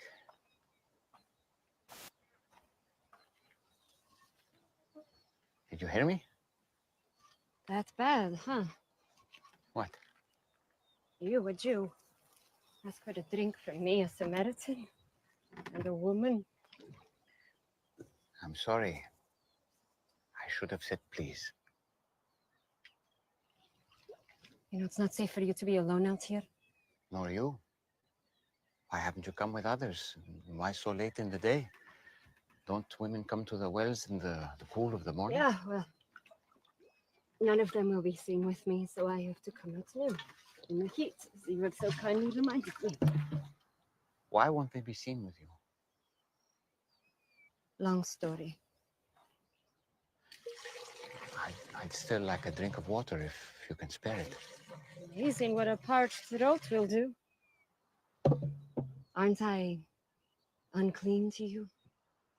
Won't you be defiled by this vessel?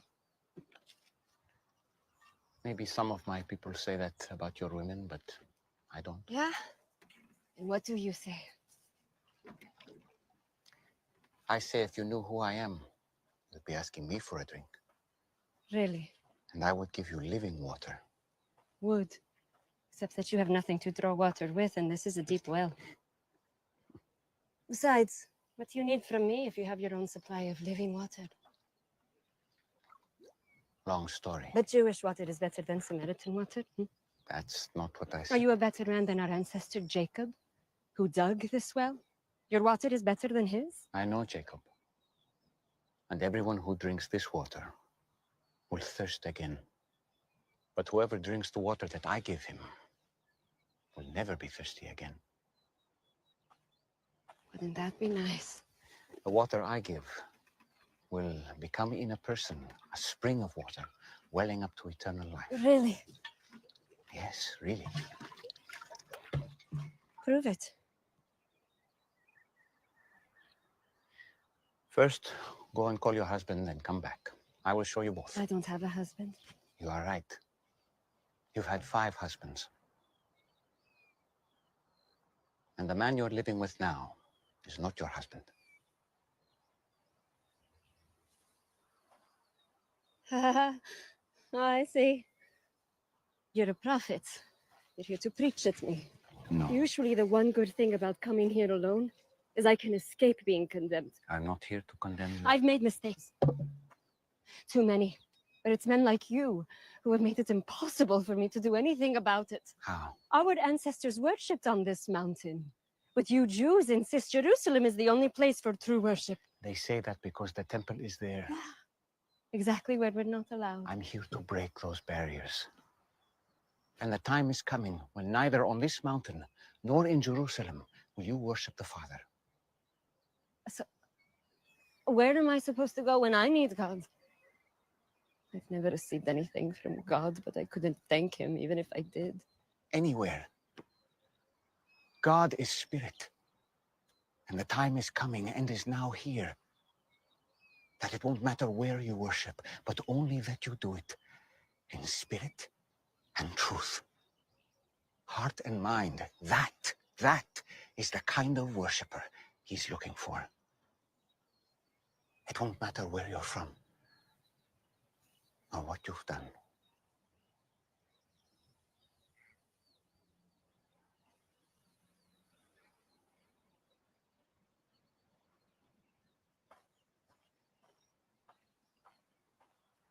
Do you believe what I'm telling you? Until the Messiah comes and explains everything and sorts this mess out, including me, I don't trust in anyone. You're wrong when you say that you've never received anything from God. This Messiah you speak of, I am he. The first one was named Ramin. You were a woman of purity who was excited to be married. But he wasn't a good man. He hurt you. And it made you question marriage and even the practice of your faith. Stop it. The second was Farzad. On your wedding night, his skin smelled like oranges. And to this day, every time you pass by the oranges in the market, you feel guilty for leaving him. Because he was the only truly godly man you've been with. But you felt unworthy. Why are you doing this? I have not revealed myself to the public as the Messiah. You are the first. It would be good if you believed me.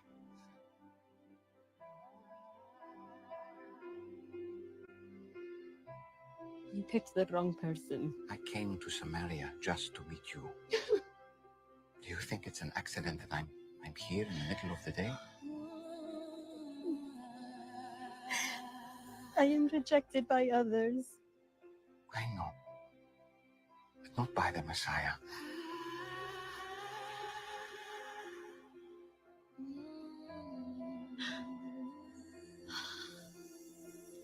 And you know these things because you are the Christ.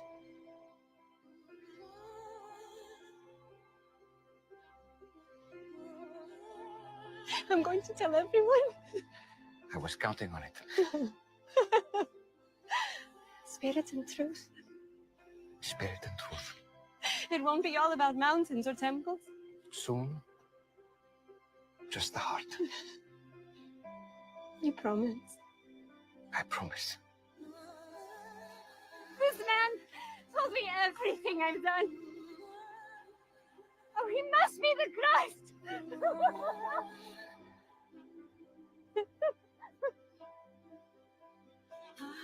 Hey, wait!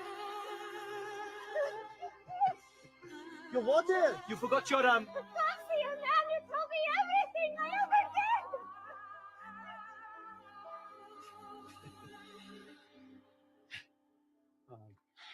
Rabbi, we got food. What would you like? Ah, I have food to eat that you do not know about. Who got you food? Wait a minute. You told her? And she can tell others? What food? My food is to do the will of him who sent me and to accomplish his work. You told her who you are? So does that mean? It means we're going to stay here a couple of days. It's been a long time of sowing, but the fields are ripe for harvest. And so it's time. Let's go. Yes!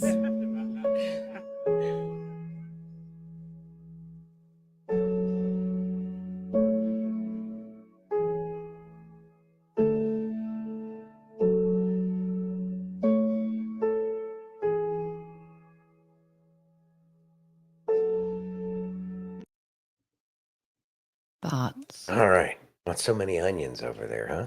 I know. Yeah. All right. Man, I love that series. And if any of you who are watching haven't seen the series Chosen, please just give it an episode. And if it doesn't strike your heart as something that's telling you something that like you already knew deep down inside to be truth, then don't bother watching another episode. But I have a feeling if you just watch one episode of it, that it will speak to your heart. And now every time I read the Bible, I see them. Yeah. I see them. It's come to life for me. And that's something that you've said about it a lot is that it helps crystallize an image inside of your head that you didn't have before. And then there's other things, because there's what's the archaeologist's name on YouTube that we watch that goes to all the biblical sites? There's the couple like Sergio and Rhoda. Yeah. And they go to a lot of biblical sites. It's not antique archaeology. It's Expedition Bible. Expedition Bible is the YouTube channel. Shout out to both of those channels. Absolutely amazing. And they go to the sites that are spoken of in the Bible. And so it brings it to life even more, because you recognize that not only do these places exist, but there's the archaeology which backs up the words that are in the Bible itself. So it's one of those things that the more real you figure out that the Bible is, and the series Chosen is a fantastic way to provide some depth and understanding. Joel Kramer is Expedition Bible. Yeah. There you go. Oh, there we go. Yeah, Expedition Bible, Joel Kramer. That's a great channel. Anyway, so it teaches these lessons and it makes it easier to understand in so many ways. And we're kind of ruined as human beings because we've gotten so used to our entertainments, and we don't use the ability to imagine and see in our mind's eye what we are reading. But I think that it helps out to that end in terms of connecting something visual with something that we read. And it really does a great job. And the people that are acting in the show, they seem like they really put their hearts and souls into it. I can't tout that series enough. So yeah. Check that out, because it's an amazing series. It really is. The story of the Samaritan there was, the Samaritan wife was, done very well. All of them were done very well. Yeah, I love that. I just sit here and ramble on and on. But not only that, but like also, I think I did, Jenny. Thank you. If you want to, you can also watch The Chosen on YouVersion Bible app. Yeah. It's on there. Yeah, it's on the Bible app as well. And it's amazing. But there's all kinds of places to watch The Chosen, and it's so amazing. Mhm. It's just, and I agree with Liberty. Better have a box of Kleenex when you watch it. If it can certainly hit you in the feels, there's no doubt about that. And that's a good thing, because it says that your heart is softening. If it's something that didn't happen before, the softening of your heart is very important. And that's part of the journey to become childlike, like he says that we should be doing. When we have the heart of children, where it's just love and joy is the only thing that we want to share, then we know that we're going in the right direction. Yeah. Bill says, when I read God's word and spend time with Yeshua, it's way better than a show with actors as good as they are.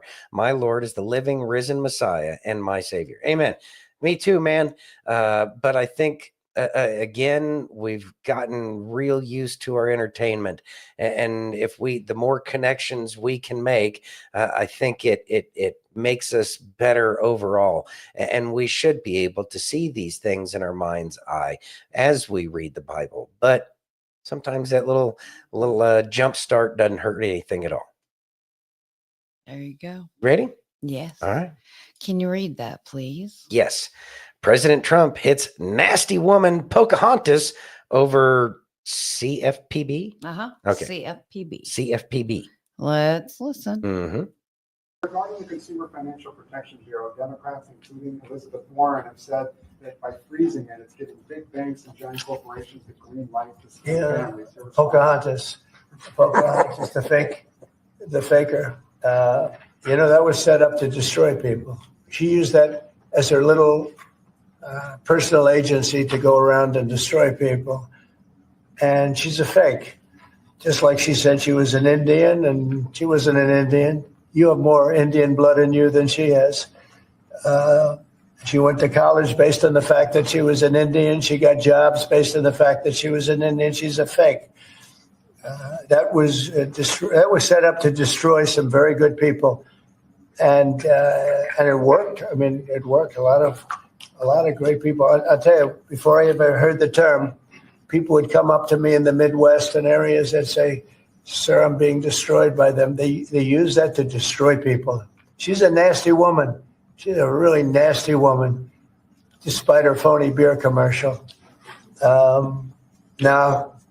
We did the right thing. That was a very important thing to get rid of. And it was also a waste. I mean, number one, it was a bad group of people running it, but it was also a waste. If you looked at when she really ran it, wow, that was a vicious group of people. They really destroyed a lot of people. And you can confirm it's your goal is to have it totally eliminated, the I would agency? say, yeah, because we're trying to get rid of waste, fraud, and abuse. Thoughts? Wow, trying to get rid of waste, fraud, and abuse. As if we didn't already know that Pocahontas there wasn't stealing from the people long ago. I know so many people believe that she was some kind of saint or some crap. Yeah, it's just, I look forward to people's opinions of these idols of theirs in the government being absolutely shattered and burnt to a crisp, because they've been holding these people up on some pedestal that they've never deserved, because they really have been the most corrupt people, like Elizabeth Warren. Awful human being. Very human, though. So maybe she's not an awful human being. She's just awful at her humanity towards the rest of mankind.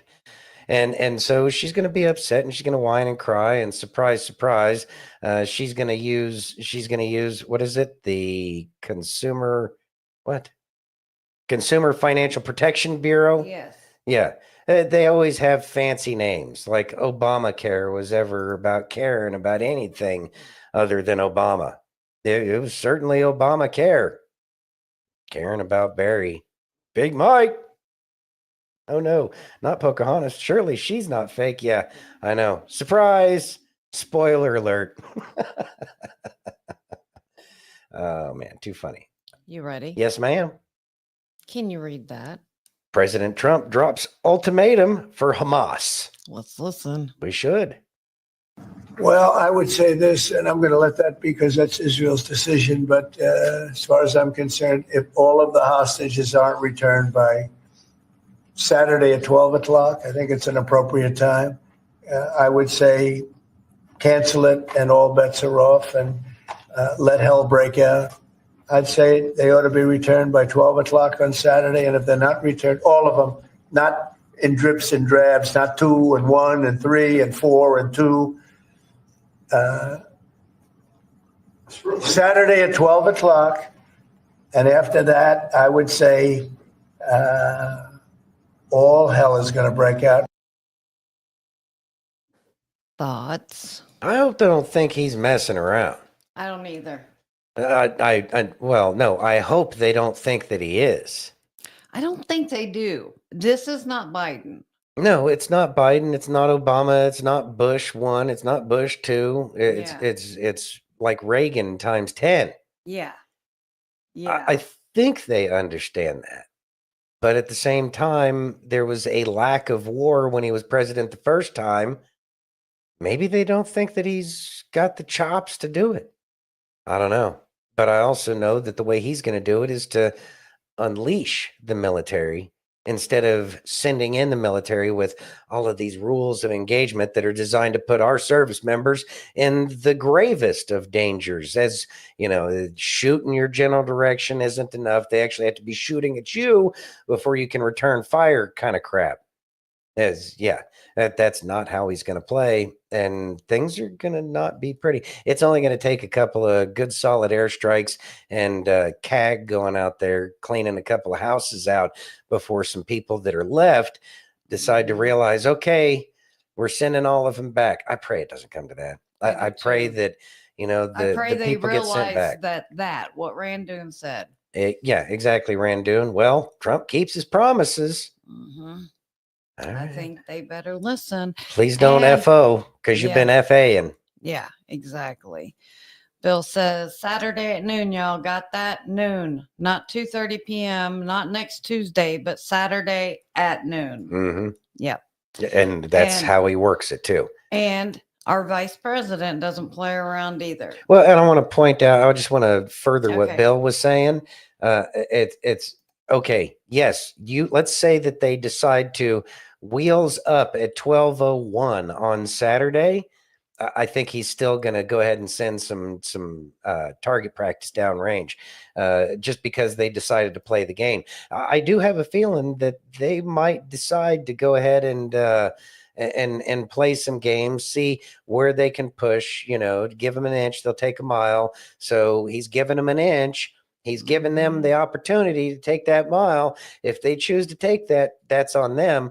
But they probably don't want to be the first group of people to figure this one out the hard way. But if that's what they want, then that's what they want. But I will say that a lot of the traders in our country that are running these sanctuary cities, they feel like they can play these games.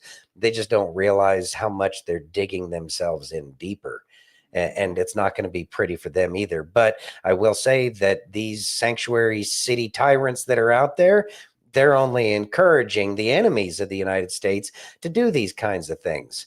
I hope they figure it out sooner rather than later, because a loss of life is awful, no matter if it's on our side or anybody else's side, because that loss of life only brings about more animosity in the future. And we're trying to do it as lovingly as we can. And they've been given fair warning, and that time is coming. And if they choose to play the game, then don't be upset when they lose. Yeah. Soleimani would say, don't F with DJT. Yeah. Yeah. You ready? Mm-hmm. Can you read that, please? Yes. JD Vance unapologetically declares to international community that America will lead in AI. You ready? Mm-hmm. AI, we believe, is going to make us more productive, more prosperous, and more free. The United States of America is the leader in AI, and our administration plans to keep it that way. The U.S. possesses all components across the full AI stack, including advanced semiconductor design, frontier algorithms, and of course, transformational applications. Now, the computing power this stack requires is integral to advancing AI technology. And to safeguard America's advantage, the Trump administration will ensure that the most powerful AI systems are built in the U.S. with American-designed and manufactured chips. Now, just because we're the leader doesn't mean we want to or need to go it alone, of course. And let me be emphatic about this point. America wants to partner with all of you. And we want to embark on the AI revolution before us with the spirit of openness and collaboration. But to create that kind of trust, we need international regulatory regimes that fosters the creation of AI technology rather than strangles it. And we need our European friends in particular to look to this new frontier with optimism rather than trepidation. He sounded like, hey, you're going to do it our way, or... Oh, that's a possibility. But what I'm going to say is America, the United States, has already had a AI system that would destroy everything else.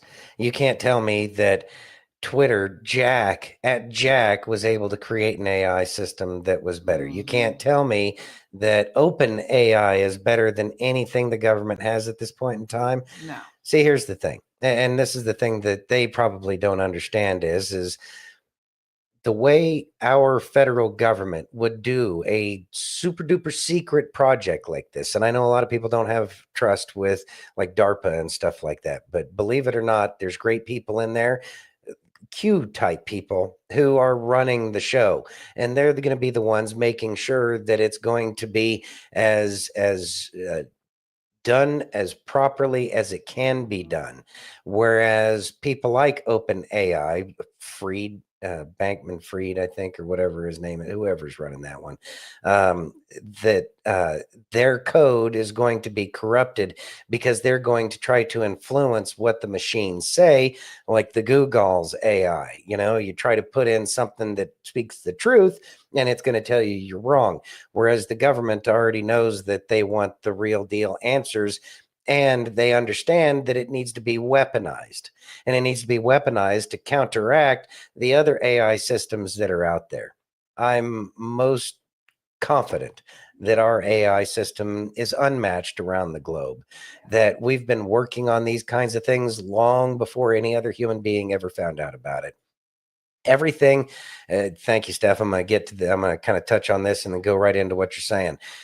It's just like everything that's come out of Area 51, the F-117A, the SR-71, the U-2, the B-2 stealth bomber, all of those things, all of those programs, by the time we heard about it, we already had not only the next generation done and ready for production lines, but they were already working on the next generation of whatever it is that they're creating. And that's just aircraft. What about all of the other things that the government works on? I can assure you that there's some stuff out there that people will go to their grave with that we in our lifetimes won't find out. Maybe even our grandchildren might not find out about.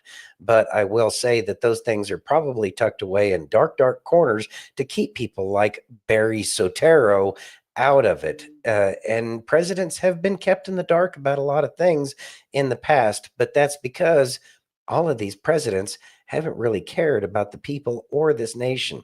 There are people who love this country more than any their own lives themselves that would protect secrets, and they would take them to the grave, knowing that if the information got out, that somebody would be going after that very technology that they would use and abuse, like has been happened with any kind of Wunderwaffe that has ever come out in the past. All right, so Steph said, where'd that go? Oh. There we go. Oh, here we go. Just got this notification from Newsbreak. Earthquake rocks Area 51 near Las Vegas after gigantic tremor sparks tsunami warnings in the Caribbean. We would have felt something like that because we feel stuff in California a lot. So And we didn't feel anything. Yeah, we didn't. Yeah, we'd feel. Yeah, we would hear at least some kind of shaking. Yeah, y'all would know about it. But who knows? Interesting. Yeah. Maybe that's some kind of a communication, which would be something very different. Right. See if we can't read in and extrapolate some information out of that. Chachi says, a lot of data centers coming to Chicagoland. My son's working for one that's already building out 2 new locations, and we got a ton of those data centers out here in Las Vegas. And they are just giant vacuums of information that is storing absolutely everything, and that computing power that goes along with that would be used in some kind of manner to do all of this AI kind of things that they're doing. Interesting times in our future. Let's just make sure that we don't let the AI become a brazen head that so many people end up deciding to worship. I see and fear that that could be an issue in terms of humanity's fate moving forward. Let's make sure that people recognize that the answers have been within inside each and every one of us all along, and that we don't need some computer which hasn't made life any better. Is your life better than it was before computers? Probably not. So let's not worship the damn things. Right. Hope says Elon 2.0 going to buy it with his big hairy balls. Well, you know. Well, I said it. Yeah. We know. You ready? Yeah, Sam Altman. There it is. Thanks, Hope. Let's listen. All right. The Bible says in John 16:33, I have told you these things so that in me you may have peace. In this world you will have trouble, but take heart. I have overcome the world. Life will challenge you. The world will test your strength, shake your resolve, and tempt you to give up. But even in the hardest moments, Jesus speaks a truth that steadies our hearts. Peace is found in him. Yes, the troubles of life are real. There will be battles that leave you weary, questions that leave you searching, and wounds that take time to heal. But don't lose hope. Don't let the darkness convince you it will last forever. Jesus has already won. When you feel overwhelmed, remember that the one who defeated death walks beside you. He doesn't just promise you peace. He is your peace. When the world shakes, stand firm. When fear whispers, hold on to his promises. When the night feels endless, remember that the dawn is coming. Jesus has overcome the world. This is not just a story of the past. It's a promise for your present and your future. So take heart. Lift your head. This is not the end of your story. Victory is written into it. Jesus has overcome the world, and because of him, you can face whatever comes your way with courage and confidence. If you believe, type amen and share this with Thoughts? All right. John chapter 16, verse 33, New International Version. I have told you these things so that in me you may have peace. In this world you will have trouble, but take heart. I have overcome the world. Amen. So there's going to be troubles in life. The living a God-focused life, biblically guided life, does not guarantee you any kind of ease or comfort. As a matter of fact, look what happened to the apostles, right? It didn't end up so well. So there will be trials and tribulations and challenges, and we have to accept that reality that it's going to suck. So we have to embrace it, and we have to understand that what is important in life is our relationship with God, and that in the end is what makes it better. And it may sound counterintuitive, but at the same time, I know that my life is significantly improved by having turned over my life to God as much as I possibly can. I'm no saint. But what I am going to say is that as I continue to walk that path, not only have I been continuing to get to challenges, but I have an awareness of other challenges that I was unaware of before. But I continue to turn it over to God, and I recognize that he works miracles in my life every single day. And those miracles is a reduction of more and more of those issues as I try to live that God-fearing life. It's so much better. And it doesn't mean that it's going to be easy, but that's okay, because I recognize that it's God's plan. It's not my plan. And when I stop trying to make it about me, then it makes it so much easier, because I can take that step back, take that 50,000-foot view and say, okay, there's other things going on that are much bigger than anything that I would have been able to see beforehand. But I have the ability to see it now. And really, in the end, it gives life and the challenges and trials that I go through a beauty that I was incapable of seeing before. Mm-hmm. And that kind of makes it fun. It really does. All right. You ready? Yeah. Jenny sent this to us, and it's a decode. Jenny! A decode on the halftime show. Yeah, there was a lot of stuff out there. Let's listen. All right. Kendrick's Super Bowl performance has upset a whole lot of people. Typical Kendrick Lamar dumb stuff. The stadium goes dark. 9 boxes are illuminated in the center of the field. Flashes of a triangle, square, X and O of a game controller appear in the corners. Then the spotlight hits the middle square. It's your uncle, Sam. Hold up. A black Uncle Sam with Donald Trump in the crowd. Shit. The camera cuts to Kendrick standing on 1987 black Buick GNX. Of course, GNX is the title of his most recent album, but 1987 is also the year Kendrick was born. As he crouches motionless on the hood of the car, the only movement you see comes from the swinging pendant around his neck. When you look closer, it's a lowercase letter A, which I guess in Kendrick's world can only symbolize A minor. When he finally stands up, he has a warning for us all. The revolution about to be televised. You picked the right time, but the wrong guy. I really don't know what he said. Maybe Jay-Z did pick the wrong guy, because Kendrick wasn't there to perform any Lollipop songs. Yeah. Dressed in bell-bottom jeans and a fitted black cap to the back, which if you look closer, has the emblem of a feather pinned to it. For those who don't know, a feather on a cap symbolizes an achievement or honor that somebody can be proud of. Then there's a jacket. what many viewers initially thought was a Florida Gators jacket is in fact a custom piece that reads Glory across the front. Yes, Glory is the last track on this GNX album, but in Spanish it also means glory. Now just as Kendrick begins to hit his flow, he's interrupted by Uncle Sam. Mr. Lamar, do you really know how to play the game? Then tighten up! Kendrick and his crew tighten up, nod their heads in obedience, only to reveal a formation that resembles the American flag. Uncle Sam again interrupts, calling him a culture cheat code, before Kendrick says, I want to perform their favorite song, but you know they love the suit. he teases Not Like Us, but instead brings out the first of Drake's ex-girlfriends, SZA. After performing all the stars, Uncle Sam shows his approval. That's what America wants. Nice and calm. But then Kendrick pops back up. 40 acres and a mule. This is bigger than the music. 40 Acres and a Mule was a promise to give freed slaves land for economic independence, which, as we all know, has never materialized. I'm nothing in reality. The icing on the cake arrives when they cut from Kendrick to reveal the second of Drake's ex-girlfriends, Serena Williams, a native of Compton who, if you remember, did the exact same crip walk in 2012. This moment was met with disapproval by many onlookers at the time, just as Kendrick's performance also has. Roger Goodell should be fired. Question: how many more Super Bowl halftime shows do you think they'll let Jay-Z select? Thoughts?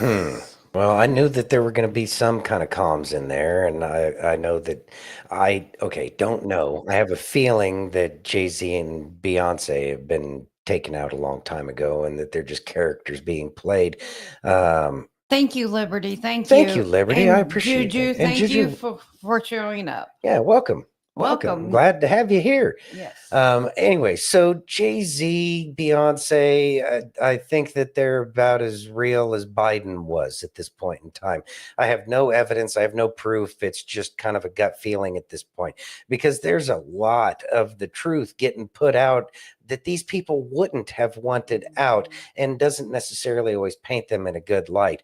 It was an awful show to watch. It was painful to watch, but understanding that these communications are out there, it says that there's a lot more going on behind the scenes, and this is why we should be opening our eyes. And it's difficult to try to communicate this to people that are still into the bread and circuses, panem et circenses, if you're going to go with the Latin Roman way of saying it. Boy, nothing's changed at all, has it? Anyways, with all the bread and circuses, that people are still entertained by the bread and circuses that Caesar's giving them at this point in time, it's going to go right over their head. But it's not for them. It's for the rest of us, and it's for the people that understand the game that has been getting played. I think things are, we already see that things are changing. We see that the left Drastically and fast. And there is some panic in DC right now. It's interesting. Make sure your popcorn's filled up, folks. You're going to need it. Yeah. You ready? Yeah. Let's listen. Alrighty. I think it might just bless your socks off today, because you never know how God is working in someone's life. Because a little over a year ago, there was a little boy in our church on a Sunday morning who had decided all on his own that worship for him was going to be different. Not only was he going to sing the songs like he normally did, but today he's going to raise his hands while he worshiped. Something he had never done before, but he noticed other people doing it. He said, why not give it a try? See what happens. So without drawing attention to himself, without making a big deal of it, he just simply did it without anyone really even noticing. Well, later that afternoon, he went to his mom. He said, Mom, I did something different during church today. I raised my hands during worship, and Mom, you're not going to believe what happened. And she said, what happened, son? He said, Mom, I felt hands in my hands. You see, Psalm 22:3 says that God inhabits the praises of his people. And it ain't got nothing to do with age. It ain't got nothing to do with skin color, male, female, big, small, young, old. It's got everything to do with praise. And right in the midst of all of these voices singing, there was at least one who was praising. And he was building a house for God to come and reside in. And God did just that. And this young man had a tangible experience with God, one that no one will ever be able to take away from him. Listen, God is good. Stop what you're doing and praise him and build the house for him to come and reside in. Love you. Thoughts? If you are so inspired, then do it. And be open to any kind of possibilities that may be out there. That's a great story. And I've noticed that in my own path, as I change things about the way I used to do things, because that's how I was taught, or based off of my own studies, what I learned off of, any other kind of I guess, spiritual teachings that are out there. And then as I go on my path and I'm following the Bible as best as I can, and I recognize these different things that are going on in terms of these inspirations that I get and for changing things. And I've recognized that things feel better. And so these inspirations, we can recognize that, just like the angel and the devil talking about, all the bad things in life, about how you're not going to make it, you're not worthy, God, you screwed up too much for God, blah, blah, blah, blah. Well, the angel can tell you just as many things, but it's going to be what we would call an inspiration. And when it feels good, it feels right, and everything goes good with it, then we can start to make the assumption. Keep in mind, we still got to keep an open mind about everything. Not everything is concrete right off the bat, because we're still human. We're going to misinterpret the messages that we receive, but that is exactly what we should be doing. And so if you are so inspired to raise your hands, you can't see it, it's real tiny here. But I know that I used to pray hands clasped, because that's what I was taught. We don't pray that way anymore. We pray with our hands open, because how can you receive anything if your hands are closed? Well, it's not just that. It says that, like, that's how you pray, with open arms, hands up. I mean, when Moses was on top of the mountain, and Aaron and who was it had to hold his hands up during the battle, because whenever Joshua, thank you, when his hands were tired and they started to fall, the Israelites started to lose, so they lifted his hands up.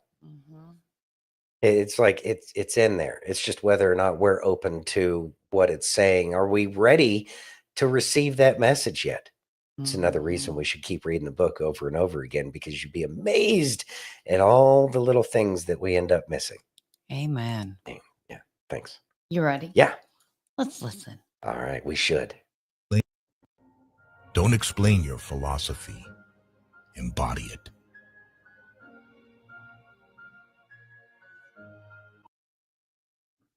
All right.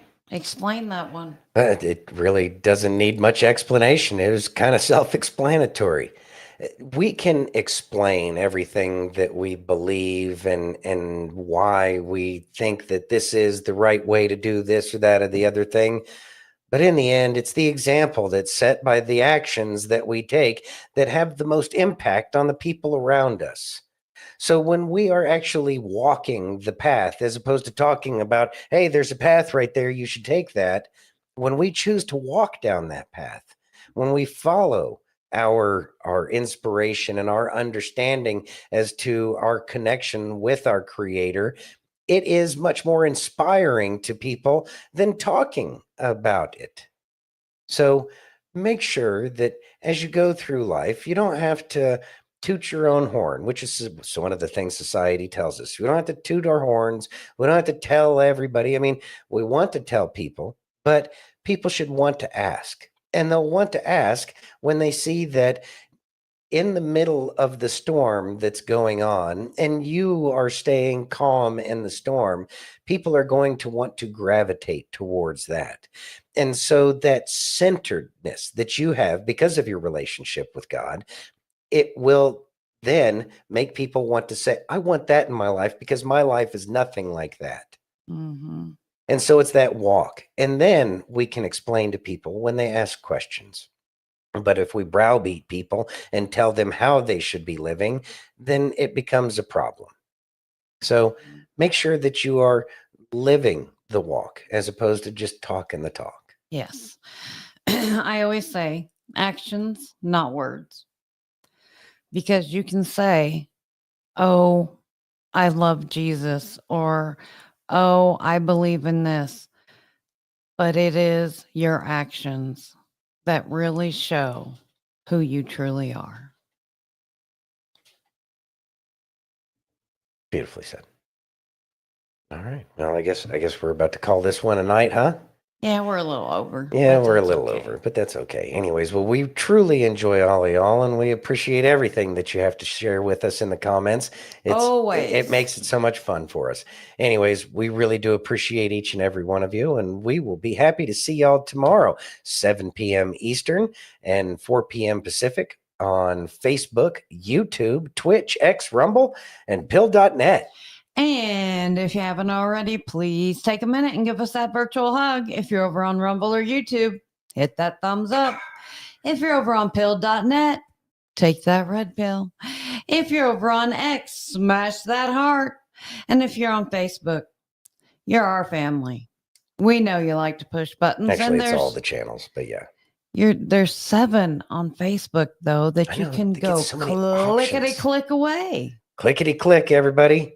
Anyways, we do truly appreciate y'all supporting us, and we look forward to seeing you tomorrow.